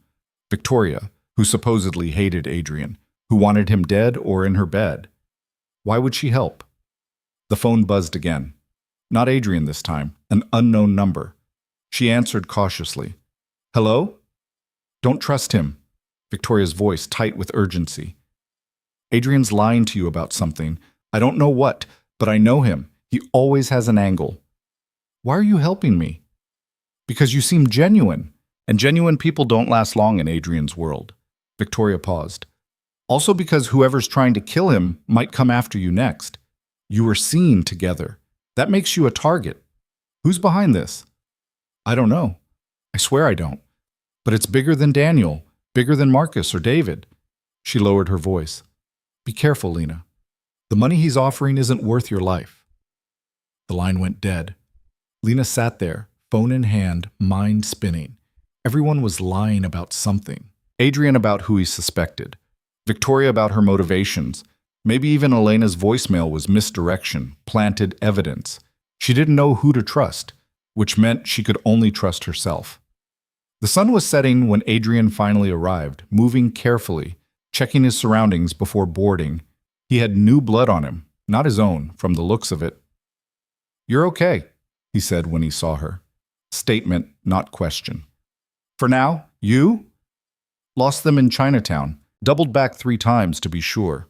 He sat down heavily, exhaustion evident. The safe house is burned. They'll find the others soon enough. Victoria called. Adrian's head snapped up. What did she say? That you're lying to me, that you have an angle. Lena watched his face carefully. Are you? Everyone has an angle, Lena. That's how survival works. But he didn't deny it. What's yours? Adrian was quiet for a long moment. When he spoke, his voice was different, tired, honest. I'm dying, he said simply. Cancer, liver. 6 months, maybe a year if I'm lucky. The words hung in the air like smoke. The doctors found it 3 months ago. Inoperable, untreatable. I've got time, but not much. He looked at her. So yes, I have an angle. I want to find who killed Elena before I die. Want to know the truth. Want to make them pay. And I'm willing to use whoever I need to make that happen. Including me. Including you. No apology, no justification, just honesty. But the money's real. The protection's real. And when this is over, assuming we survive, you walk away with enough to never worry about rent again. Lena processed this. A dying man with nothing to lose. That made him either the most dangerous person she could work with or the most motivated. Maybe both. Why tell me now? She asked. Because you asked. Because you deserve to know what you're really part of. Adrian leaned back. And because tomorrow when we face Marcus and David and Victoria, I need you to know that I won't stop. Can't stop. This is my last chance to get answers. And if it kills us both, then at least we die knowing we tried. It was the worst plan Lena had ever heard. Suicidal, reckless, exactly the kind of thing someone with nothing left to lose would propose. She should have walked away right then, taken the $10,000 and disappeared. Instead, she said, "Okay, tomorrow. We do this your way. You're sure?" "No, but I'm in anyway." Adrian smiled, sad and genuine. "Thank you." They spent the night on the boat, taking turns sleeping. When dawn broke over the water, painting everything gold and red, they were already preparing. Monday had arrived. Time to find out who wanted Adrian Voss dead and why. Adrian's office occupied the top floor of a building he technically didn't own, but controlled through a web of shell companies. Glass walls, expensive art that probably came from questionable sources, furniture that cost more than most people's cars. The view stretched across the entire city, a constant reminder of how much territory he held. Lena waited in an adjacent room, watching through a camera feed on the laptop. Adrian had positioned it carefully, hidden in a decorative clock on the shelf. Perfect angle to catch facial expressions, body language, the small tells people couldn't control when they were lying. "Test," Adrian said, adjusting his cufflinks. "I can see and hear everything," Lena confirmed through the earpiece he wore, tiny and flesh-colored. "You look appropriately intimidating." "Just appropriately? Don't push it. You're still bleeding through your shirt." He glanced down at the faint stain seeping through the bandage. "Adds authenticity. Makes me look vulnerable." "You are vulnerable. You got shot 2 days ago." "Details." But he pressed his hand against the wound, wincing. "Marcus is due in 5 minutes. Remember, watch his hands. He touches his left ear when he's about to lie." "How do you know that?" "Because I've been watching him for 8 years. You learn people's patterns when your life depends on it." The intercom buzzed. Adrian's assistant, a woman named Claire who looked like she could kill someone with a pencil, announced Marcus's arrival. "Show him in," Adrian said, then quieter. "Here we go." Lena watched as Marcus entered, his expensive suit doing nothing to hide the nervousness in his walk. He'd always seemed confident at the restaurant, commanding even. But here, in Adrian's territory, he looked like what he was, a man who knew he'd been caught doing something wrong, but didn't know how much Adrian knew. "Marcus." Adrian didn't stand. A power move. "Sit." "Adrian, I'm so glad you're all right. When I heard about the attack..." Interesting phrasing. "The attack, not my attack. As if it happened to someone else." Marcus sat slowly. His left hand drifted toward his ear, stopped halfway. "I don't understand." "No? Because someone arranged that attack. Knew exactly when I'd be at your house, exactly where to position shooters, exactly how to cut the power." Adrian leaned back, his voice dangerously calm. "That kind of coordination requires inside information." "You think I..." Marcus's hand touched his ear. There it was. "Adrian, I would never. You know me." "I thought I did. Now I'm not sure." Adrian pulled out a tablet, turned it toward Marcus. "This is security footage from your party, 20 minutes before the attack. You're handing David something. Want to explain what that was?" Marcus's face went pale. That was just documents. Property contracts for the new development." "At a party, 20 minutes before an assassination attempt. You couldn't wait until a normal business meeting?" "It was convenient. He was there. I was there. Try again." Adrian's voice could have frozen water. "And this time, don't insult my intelligence." Lena watched Marcus's body language shift, the defensive hunch of his shoulders, the way his eyes darted to the door, calculating escape routes. He was trapped, and knew it. "All right," Marcus's voice dropped. "It was financial records, discrepancies I'd found in some of the accounts." What kind of discrepancies? Money moving in ways it shouldn't, shell companies I didn't recognize, transactions that didn't match up with official reports. Marcus leaned forward. I gave them to David because I didn't know who else to trust. Thought maybe he could investigate quietly. Why not come to me directly? Because... Marcus hesitated. Because I wasn't sure if you were involved. The room went very quiet. You thought I was stealing from myself, Adrian said flatly. I didn't know what to think. The amounts were significant. Someone with high-level access was moving money around. Marcus met his eyes. Can you honestly tell me you know everything that happens in your organization? Adrian didn't answer. Couldn't, probably, because Marcus had a point. Who did you think was behind it? Adrian asked finally. I don't know. I swear I don't. That's why I gave the records to David. Figured if anyone could investigate without raising alarms, it would be him. Marcus's hand was on his ear again. But then the attack happened, and I thought maybe someone found out I was looking. Or maybe you arranged the attack to cover your tracks. No, Adrian, no. I've been loyal to you for years. Why would I... Money, fear, coercion, take your pick. Adrian stood slowly, his injured shoulder making him move carefully. Daniel Cross. How well do you know him? The question clearly caught Marcus off guard. Daniel? Barely. Met him a few times at business functions. Why? He was at your party. Who invited him? I don't know. The guest list was managed by my assistant. Could have been anyone. Adrian circled the desk, moving like a predator.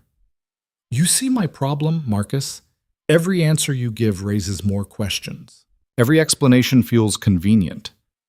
I'm telling you the truth. Are you? Because from where I'm standing, you either orchestrated an attack on me, or you're so incompetent you let someone use your party as a staging ground. Adrian stopped directly in front of him. Either way, that's a problem. Marcus stood abruptly. I came here in good faith, trying to help. If you're going to accuse me without evidence, sit down. I don't take orders. Sit down. Adrian's voice carried weight beyond volume, the kind of authority that came from years of making people afraid. Marcus sat. Through the camera, Lena could see the exact moment he broke. The slump of his shoulders, the resignation in his eyes. There's something else, Marcus said quietly. Something I didn't tell David. I'm listening. 3 months ago, I was approached. A man I'd never met. He knew things, personal things, about my daughter, her school, her route home. Marcus's voice shook. He said I could either help him or watch her get hurt. Adrian's expression didn't change, but Lena saw his hand tighten into a fist. What did he want? Information. Nothing classified, he said. Just awareness. When you'd be certain places. When shipments would arrive. Small things. Small things that could get me killed. I didn't know that's what he wanted them for. I swear I didn't. Marcus looked up, and there were actual tears in his eyes. I have a daughter, Adrian. She's 14. What was I supposed to do? You were supposed to come to me. I could have protected her. Could you? This man knew everything. Knew about your security, your people, your routines. He knew things only someone very close to you would know. Marcus wiped his eyes roughly. I was terrified. Still am. Adrian was quiet for a long moment. This man. Describe him. 50s maybe? Gray hair, expensive suits, but not flashy. Spoke very precisely. Had this way of looking at you like he could see right through you. Lena felt something click in her mind. That description sounded familiar. Did he give you a name? Adrian asked. No, just a number to call when I had information. Burner phone. I tried tracing it, but it led nowhere. Do you still have the number? Marcus pulled out his phone with shaking hands, showed Adrian the screen. Adrian memorized it, then nodded. You can go, he said. What? Leave. Now, before I change my mind. Adrian moved back to his desk. But Marcus, if I find out you're lying about any of this, your daughter won't be enough to save you. Understood? Understood. Marcus stood quickly, nearly stumbling over his own feet in his haste to leave. When the door closed, Adrian slumped into his chair and pressed a hand to his shoulder. Fresh blood had soaked through the bandage. You believe him? Lena asked through the earpiece. About being threatened? Yes. About not knowing what the information was for? Adrian's voice was tight with pain. I want to, but I can't afford to trust anyone right now. That description, the man with gray hair, that could be… Thomas, I know. Adrian closed his eyes. Victoria's here early. You catch any of that? All of it. Lena switched camera angles. Victoria was indeed in the waiting room, pacing like a caged animal. She wore all black, power suit, heels that could be weapons, hair pulled back severe and perfect. She looked stressed. Good. Stress makes people honest. Victoria didn't wait to be announced. She pushed past Claire and entered Adrian's office like she owned it. We need to talk, she said without preamble. Now. I have a schedule, Victoria. Your schedule can wait. This can't. She noticed the blood on his shirt and her expression shifted, concern breaking through the anger. You're hurt. Observant as always. Don't be a smartass. You need medical attention. I need answers more. Adrian gestured to the chair. Sit. Tell me why you warned Lena. Victoria's eyes narrowed. So she told you. Of course she did. We're working together. Working together, or is she your newest toy? You always did have a type. Victoria. Brunette. Stubborn. Just smart enough to be interesting, but not smart enough to see what you really are. Victoria crossed her arms. How long before you get bored and throw her away like you did me? I never threw you away. We ended things mutually. That's not how I remember it. Adrian sighed.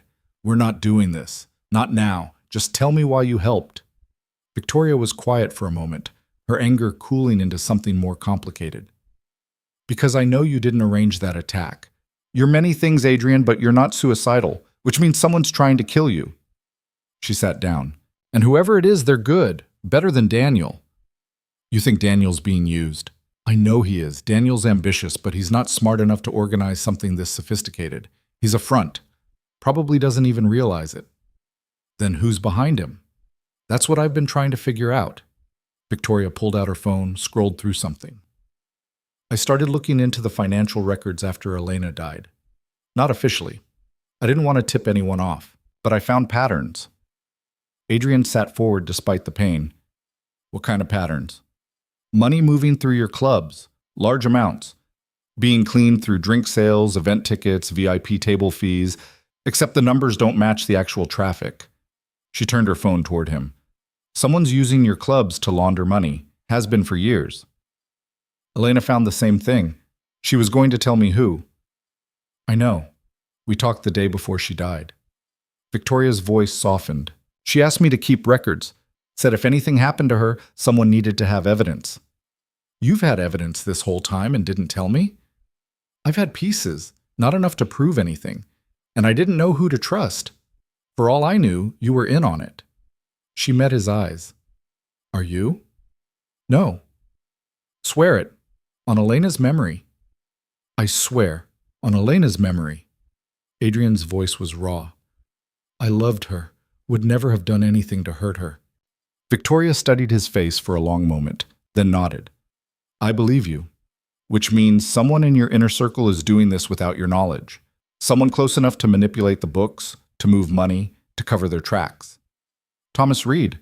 Victoria blinked. Your attorney? Marcus described a man who matches his description. Gray hair, 50s, precise manner. And Thomas set up the offshore accounts, the shell companies. He'd have access to everything. Thomas has been your friend for 30 years. So was Brutus. Adrian stood slowly. Where's he now? His office, probably. Why?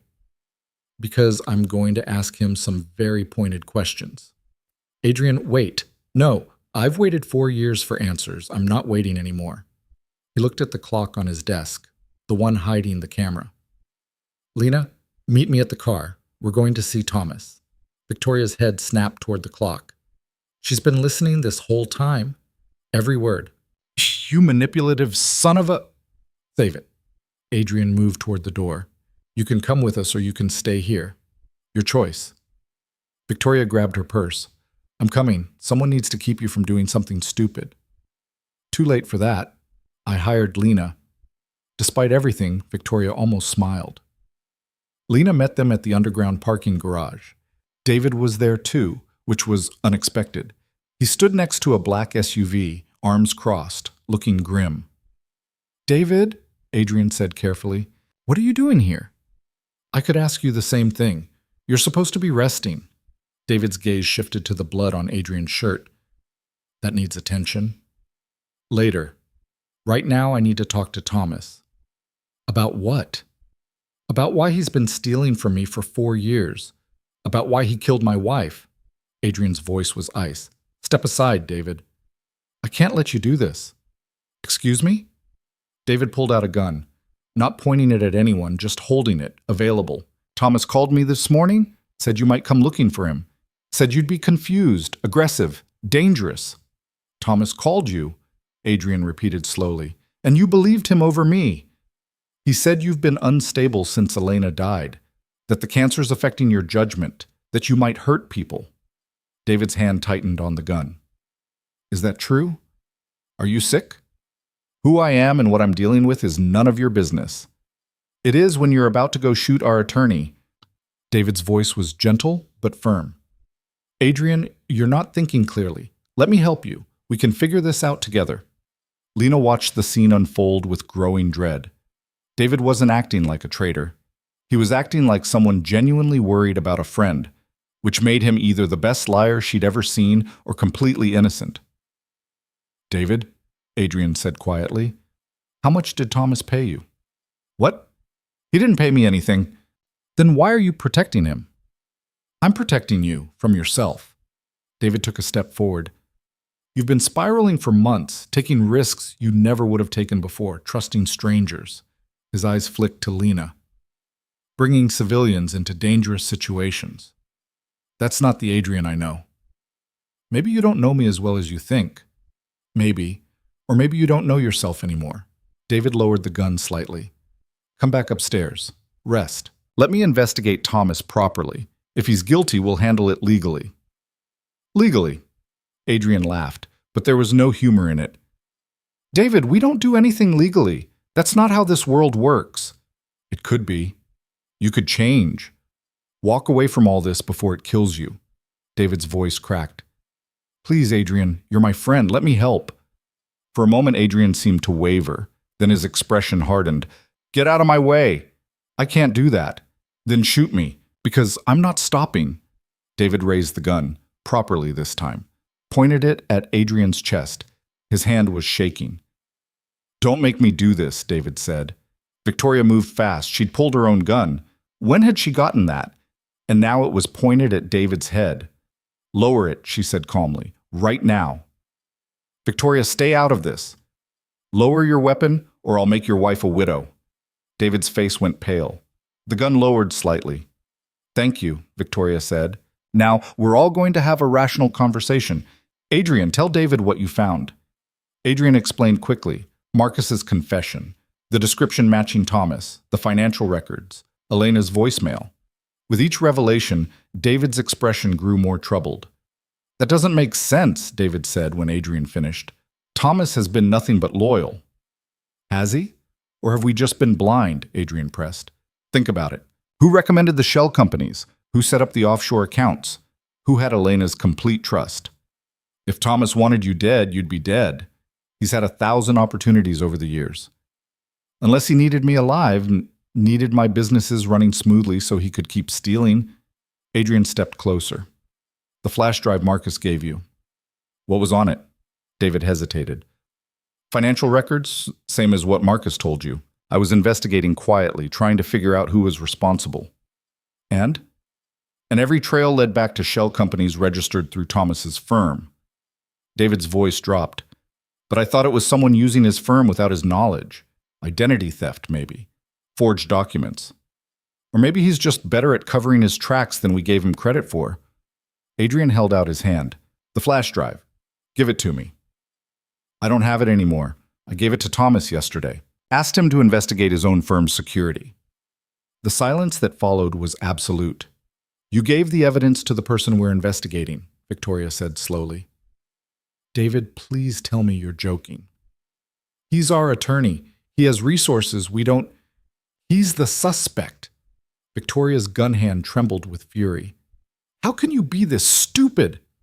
I didn't know. Nobody told me we were investigating Thomas. David looked at Adrian desperately. If I'd known, I never would have.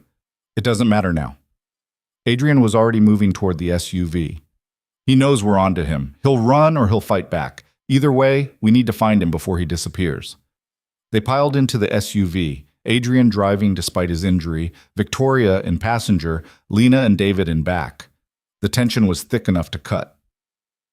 Thomas's office is downtown, David said, pulling up an address on his phone. But he also has a private residence in the hills, family estate. If he's running, that's where he'd go first.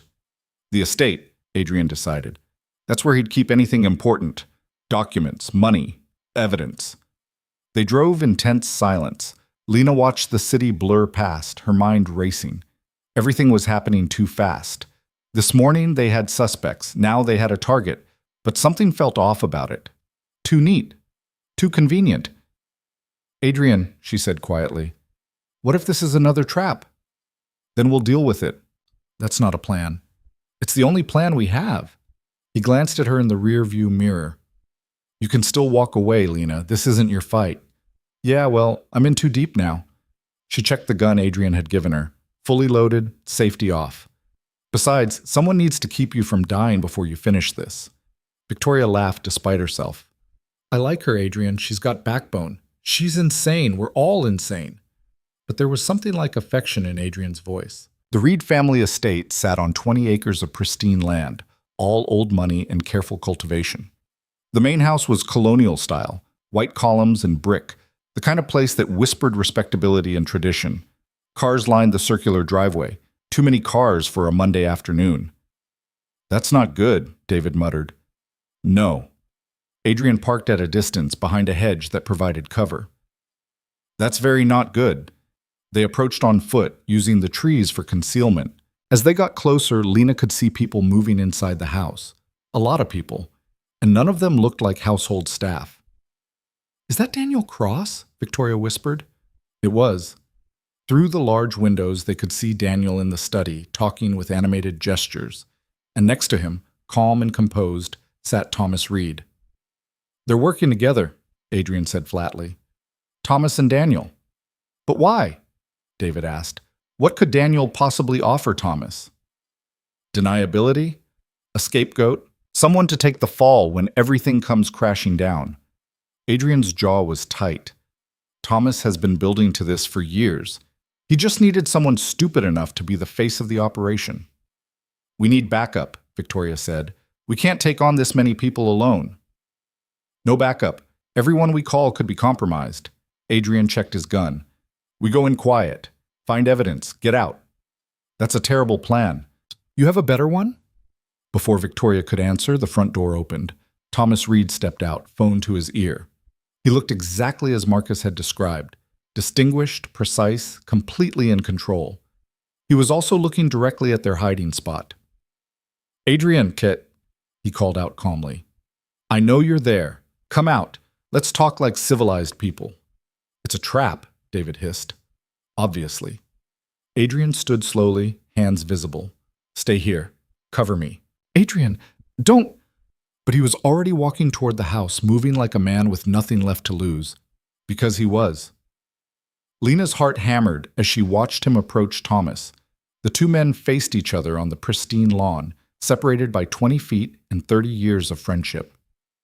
You killed her, Adrian said. Not a question. I did what was necessary. Thomas's voice carried no regret. Elena was going to ruin everything. Years of careful planning destroyed because she couldn't mind her own business.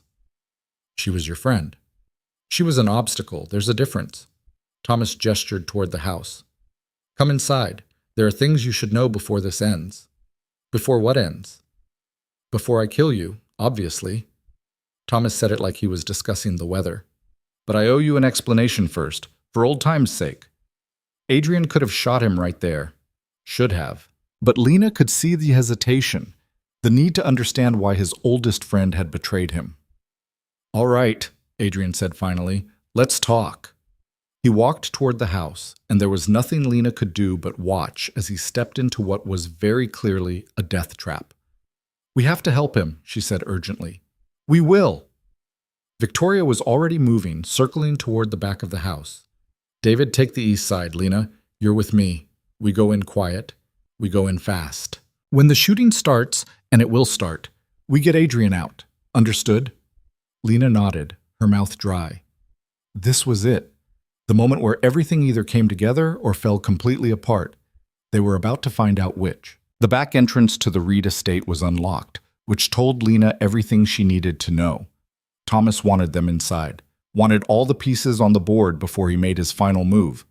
Victoria moved like someone who'd done this before, gun raised, checking corners with professional efficiency. Lena tried to match her movements, her heart pounding so loud she was sure everyone could hear it. They could hear voices from the study. Adrian's raised in anger, Thomas's calm and measured, Daniel's laugh, sharp and cruel. Victoria pressed against the wall outside the study door, listening. She held up 3 fingers. 3 people inside, maybe more. The math wasn't good. Through a crack in the door, Lena could see Adrian standing in the center of the room, surrounded. Thomas sat in a leather chair like a king on a throne. Daniel leaned against the desk, that movie star smile still in place. 2 other men with guns flanked the exits. You want to know why? Thomas was saying. After everything we've been through together, that's what matters to you? Yes. Adrian's voice was steady despite the guns pointed at him. I want to know why my oldest friend spent 4 years stealing from me. Why he killed my wife. Why he's working with Daniel Cross, of all people. Because you were never going to be enough, Adrian. Thomas stood, moving with the confidence of someone who'd already won. You had ambition once, vision, but after you met Elena, you went soft, started talking about going legitimate, about walking away from everything we'd built. We built nothing together. I built an empire. You drew up the legal documents. Exactly. Thomas's composure cracked slightly. I did all the work nobody sees, made sure you stayed out of prison, protected your assets, structured everything so perfectly that even when Elena started digging, she couldn't find the full picture. He moved closer. Do you know how exhausting it is? Being the smartest person in the room but never getting credit for it? So this is about ego. This is about taking what I deserve. I've been planning this for 6 years, long before Elena became a problem. Thomas gestured around the study. Every shell company, every offshore account, every carefully structured transaction, that was my design, my vision. You were just the face. And Daniel? What's his role in your vision? Daniel pushed off the desk, still smiling. I'm the future, Adrian. Everything you could have been if you hadn't lost your nerve. He walked a slow circle around Adrian. Thomas approached me 2 years ago, said he needed someone hungry, someone willing to do what you wouldn't. Take the territories you were too squeamish to fight for. Expand the operation beyond your pathetic little comfort zone. You're a puppet, Adrian said flatly. Thomas is using you the same way he used me. No, we're partners, equal partners. But there was uncertainty in Daniel's voice now, a flicker of doubt. Thomas's smile was thin. Of course we are, Daniel. Equal partners. The lie was so obvious even Lena could hear it. Daniel was a useful idiot, nothing more. Once Adrian was dead and the empire transferred, Thomas would eliminate him too. What about Marcus? Adrian asked. David? Victoria? Were they all part of this? Marcus is a coward who I needed for occasional information. David's too loyal to you to be useful, though his incompetence helped tremendously. Thomas poured himself a drink from the crystal decanter. Victoria, though, she's been more problematic, too smart, too observant. She'll need to be dealt with after you. Outside the door, Victoria's expression went cold and dangerous. Elena figured it out, Adrian said. That's why you killed her? She was clever, I'll give her that. Found the secondary books I'd been keeping, realized money was being moved through your businesses without your authorization. Thomas sipped his drink. She called me the night before she died, said she wanted to meet, wanted to give me a chance to explain before she went to you. And you killed her for it. I arranged an accident. There's a difference. Quick, clean, no suffering. Far more merciful than what I could have done. Miss Thomas showed no remorse. None. She trusted me completely. Never saw it coming. Adrian moved then, fast, his fist connected with Thomas's jaw, sending the older man stumbling back. The drink shattered on the floor. The 2 gunmen raised their weapons, but Daniel held up a hand. Wait, let them have their moment. Daniel was enjoying this, the drama of it. Adrian grabbed Thomas by his expensive collar. You killed the only person I ever loved. For money, for ego, for survival. But Thomas didn't struggle. You were going to walk away, Adrian. Going to take your wealth and your guilt and disappear into some legitimate life. What was I supposed to do? Let 30 years of work evaporate because you had a crisis of conscience? You could have come with me. We could have walked away together. I didn't want to walk away. I wanted more, wanted everything. Thomas met his eyes. And now I'll have it. Your businesses, your territories, your reputation, all of it. You'll be remembered as the crime lord who got soft and died for it. I'll be the careful attorney who couldn't save his reckless friend. No one will believe that. Everyone will believe it. I've been building the narrative for months, spreading rumors about your instability, your cancer, your desperate measures. Thomas smiled. Even bringing that waitress into your operation. Perfect evidence of impaired judgment. Adrian's hands tightened. For a moment, Lena thought he might actually strangle Thomas right there. Then the window exploded. David came through in a crash of glass and wood, gun raised, firing before he'd fully landed. One of Thomas's men went down. The other dove for cover. Victoria kicked open the study door and Lena followed, their guns adding to the chaos. Daniel scrambled for cover behind the desk. Thomas twisted out of Adrian's grip and reached for a weapon in his desk drawer. Everything happened in heartbeats.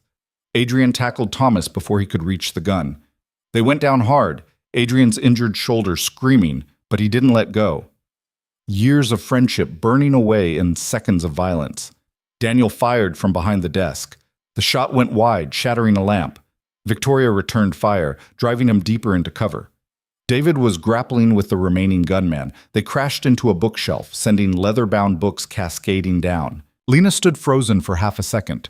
Her training, what little she had, failing her completely. Then instinct kicked in.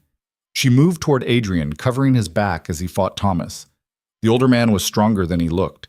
Decades of careful planning hadn't made him soft. He got a hand free, drove his thumb toward Adrian's eye. Adrian jerked back, giving Thomas space to pull a knife from his belt. "Gun!" Lena shouted. Adrian rolled away as Thomas slashed. The blade cut through his shirt, drew blood but not deep. Thomas came up fast, surprisingly agile, the knife moving in practice patterns.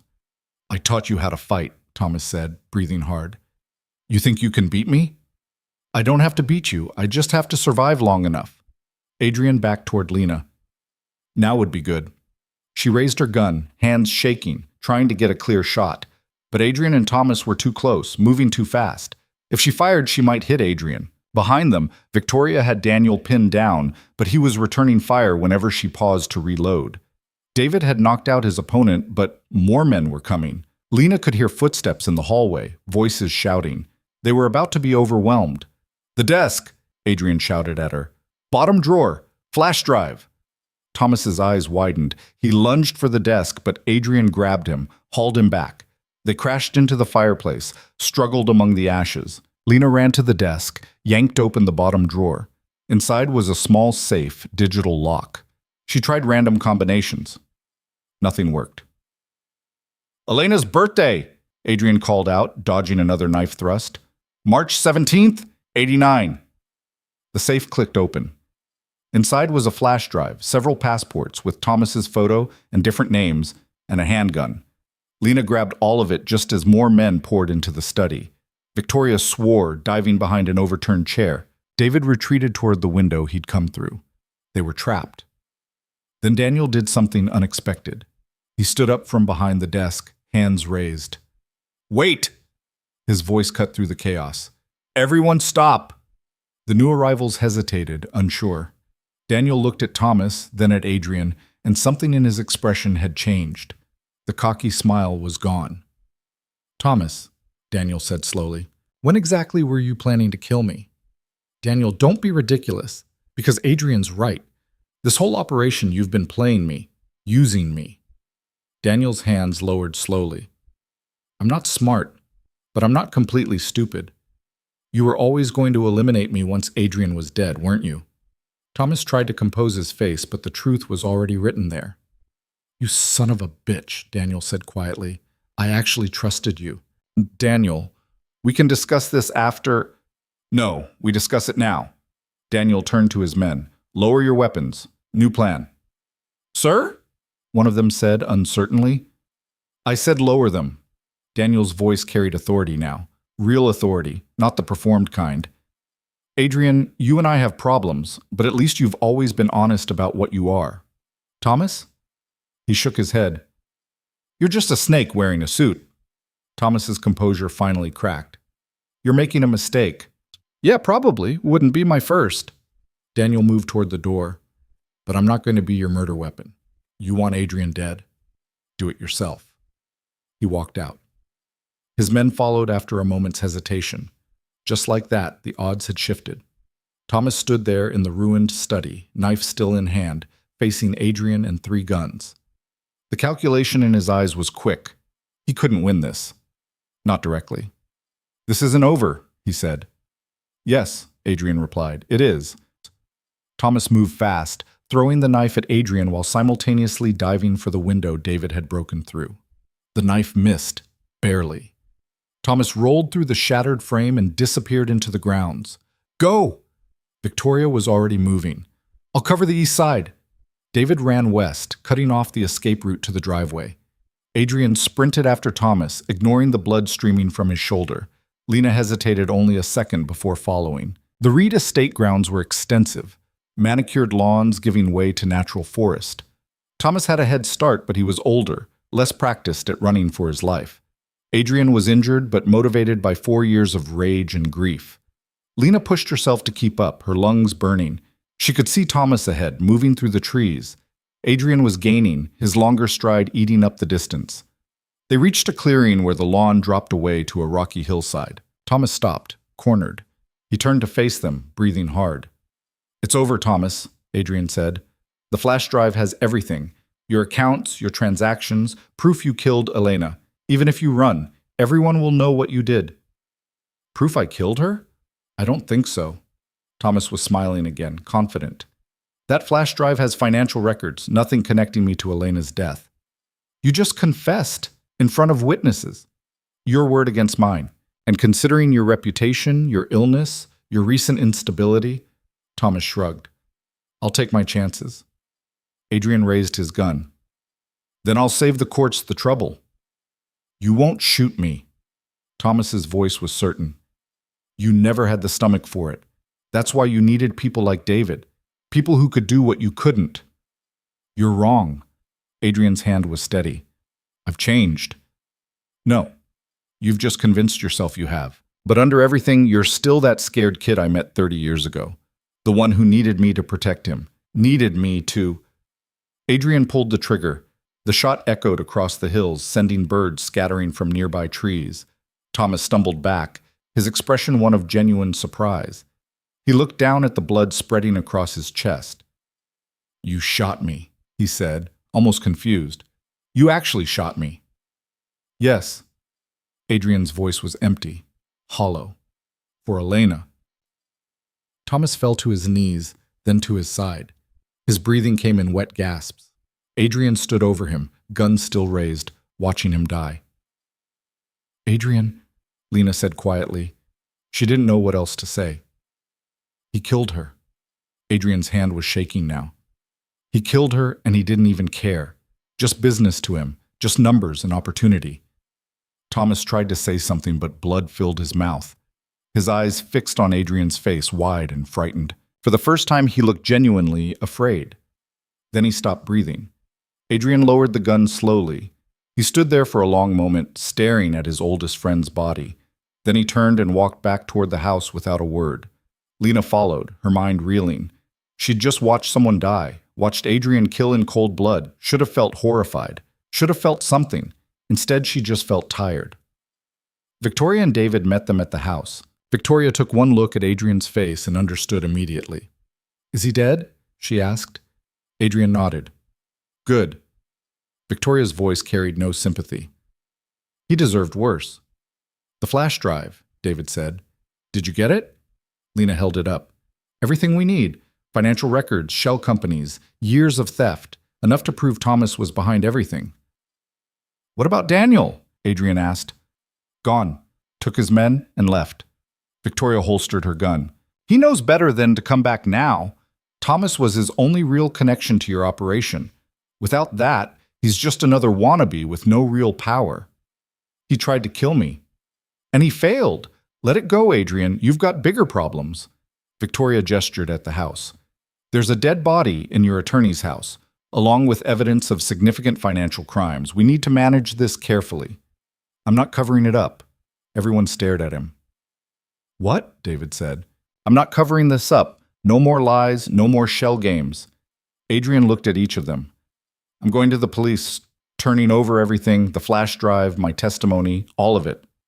That's suicide, Victoria said flatly. You'll go to prison, maybe for life.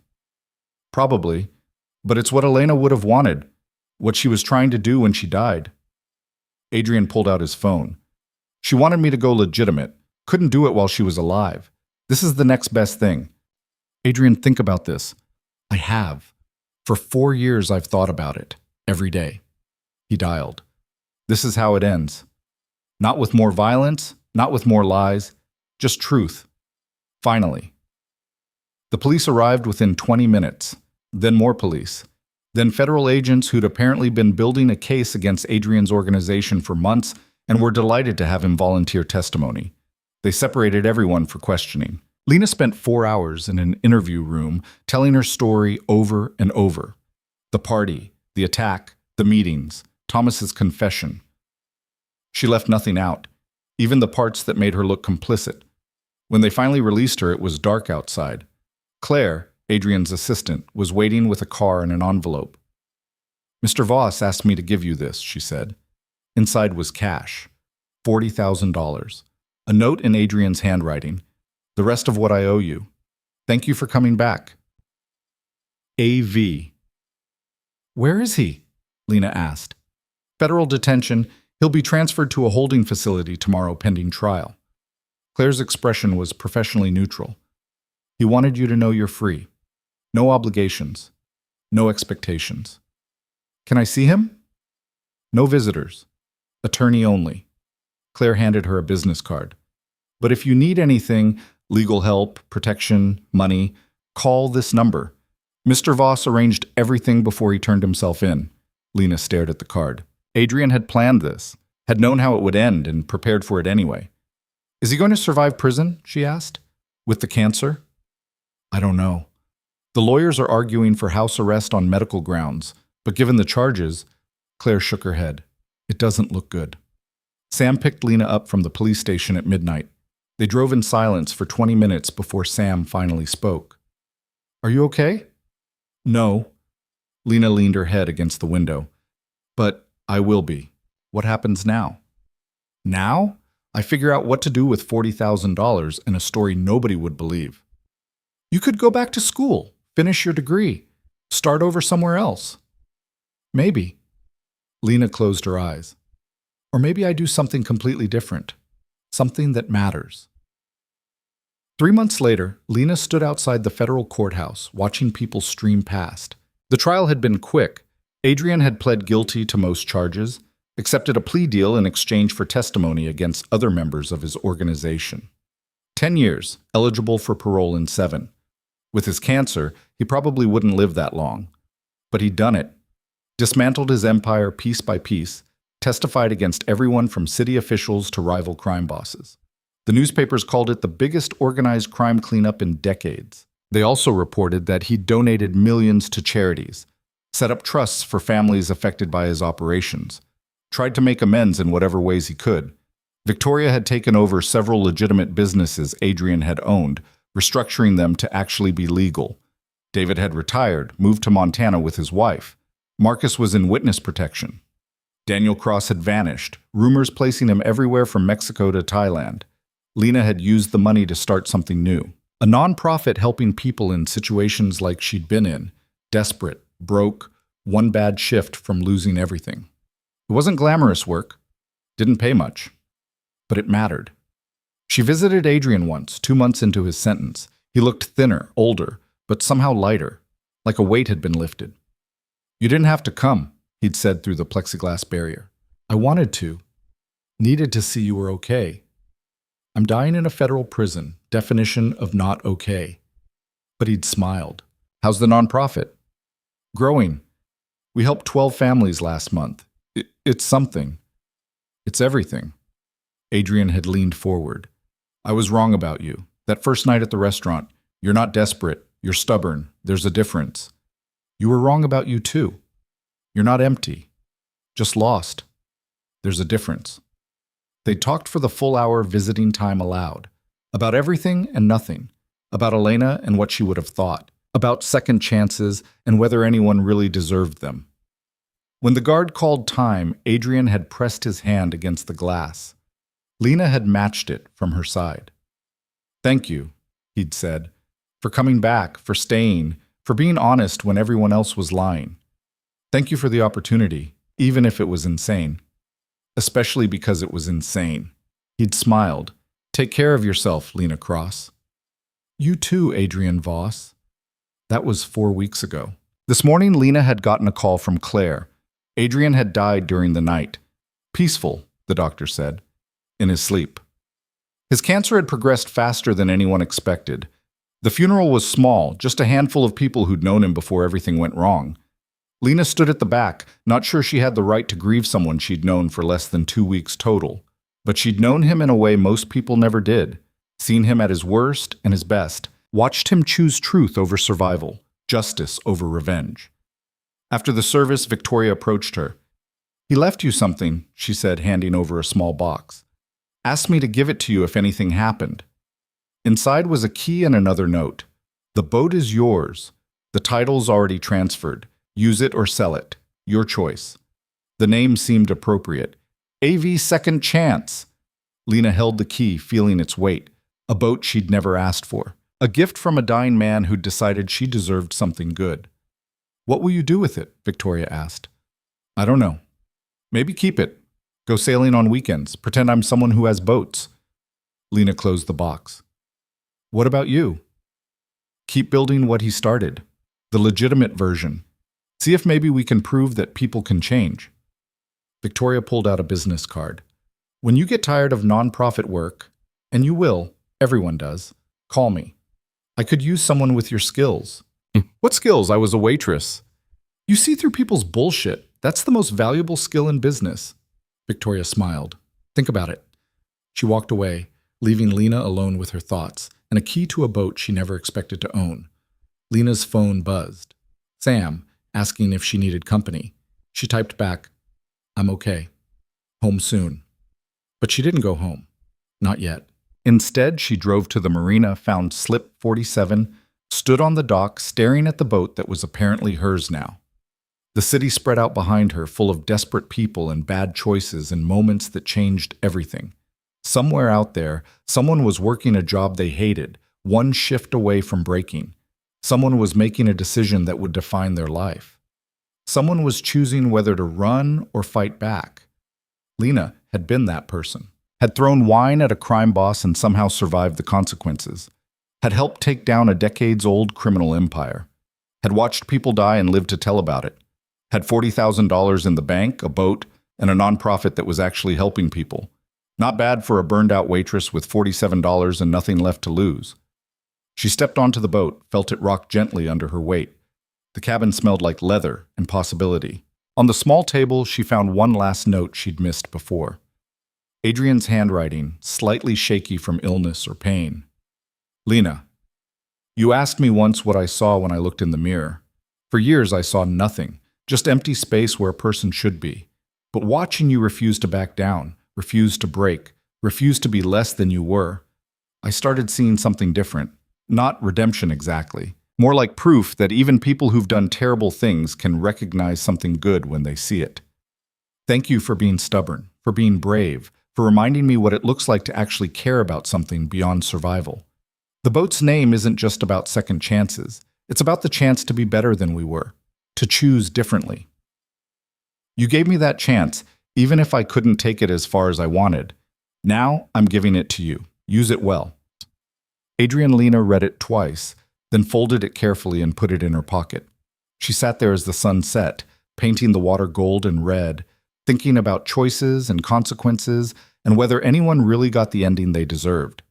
Adrian hadn't. Elena certainly hadn't. But maybe that was the point.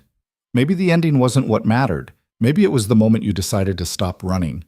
The moment you looked at a powerful man and threw wine in his face. The moment you chose to come back instead of flee. The moment you decided that empty wasn't good enough anymore.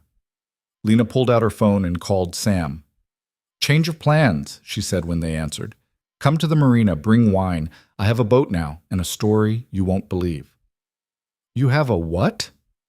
"Long story, very long story. Involves crime, murder, and possibly the worst employment decision anyone's ever made. This I have to hear." "That's what I'm counting on." Lena hung up and looked out at the water. Tomorrow she'd go back to the nonprofit, keep helping people who needed it, keep building something that mattered. But tonight, she'd sit on a boat named Second Chance and tell her friend about the 2 weeks that changed everything. About a crime boss who wasn't completely evil, about an attorney who was. About choosing truth over lies, even when the cost was everything. About surviving when survival shouldn't have been possible. About learning that sometimes the most dangerous thing you can do is refuse to accept that empty is all you deserve. The city lights came on one by one, reflecting off the water like scattered stars. Lena leaned back and watched them, feeling something she hadn't felt in years. Not happiness exactly, not peace, but purpose. Real purpose. The kind that came from knowing you'd stood up when it mattered. That you'd made choices, stupid, reckless, dangerous choices, but they were yours. And somehow, against all odds, you'd survived them. In the distance, she could hear Sam's car pulling into the parking lot. Could hear their footsteps on the dock. In a moment, they'd board this impossible boat, and she'd start explaining. Would probably be explaining for hours, maybe days.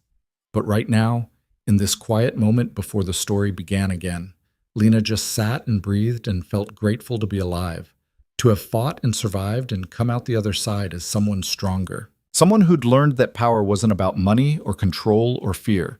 It was about choosing to stand up even when standing up was the stupidest possible choice. It was about throwing wine at a monster and living to tell the tale.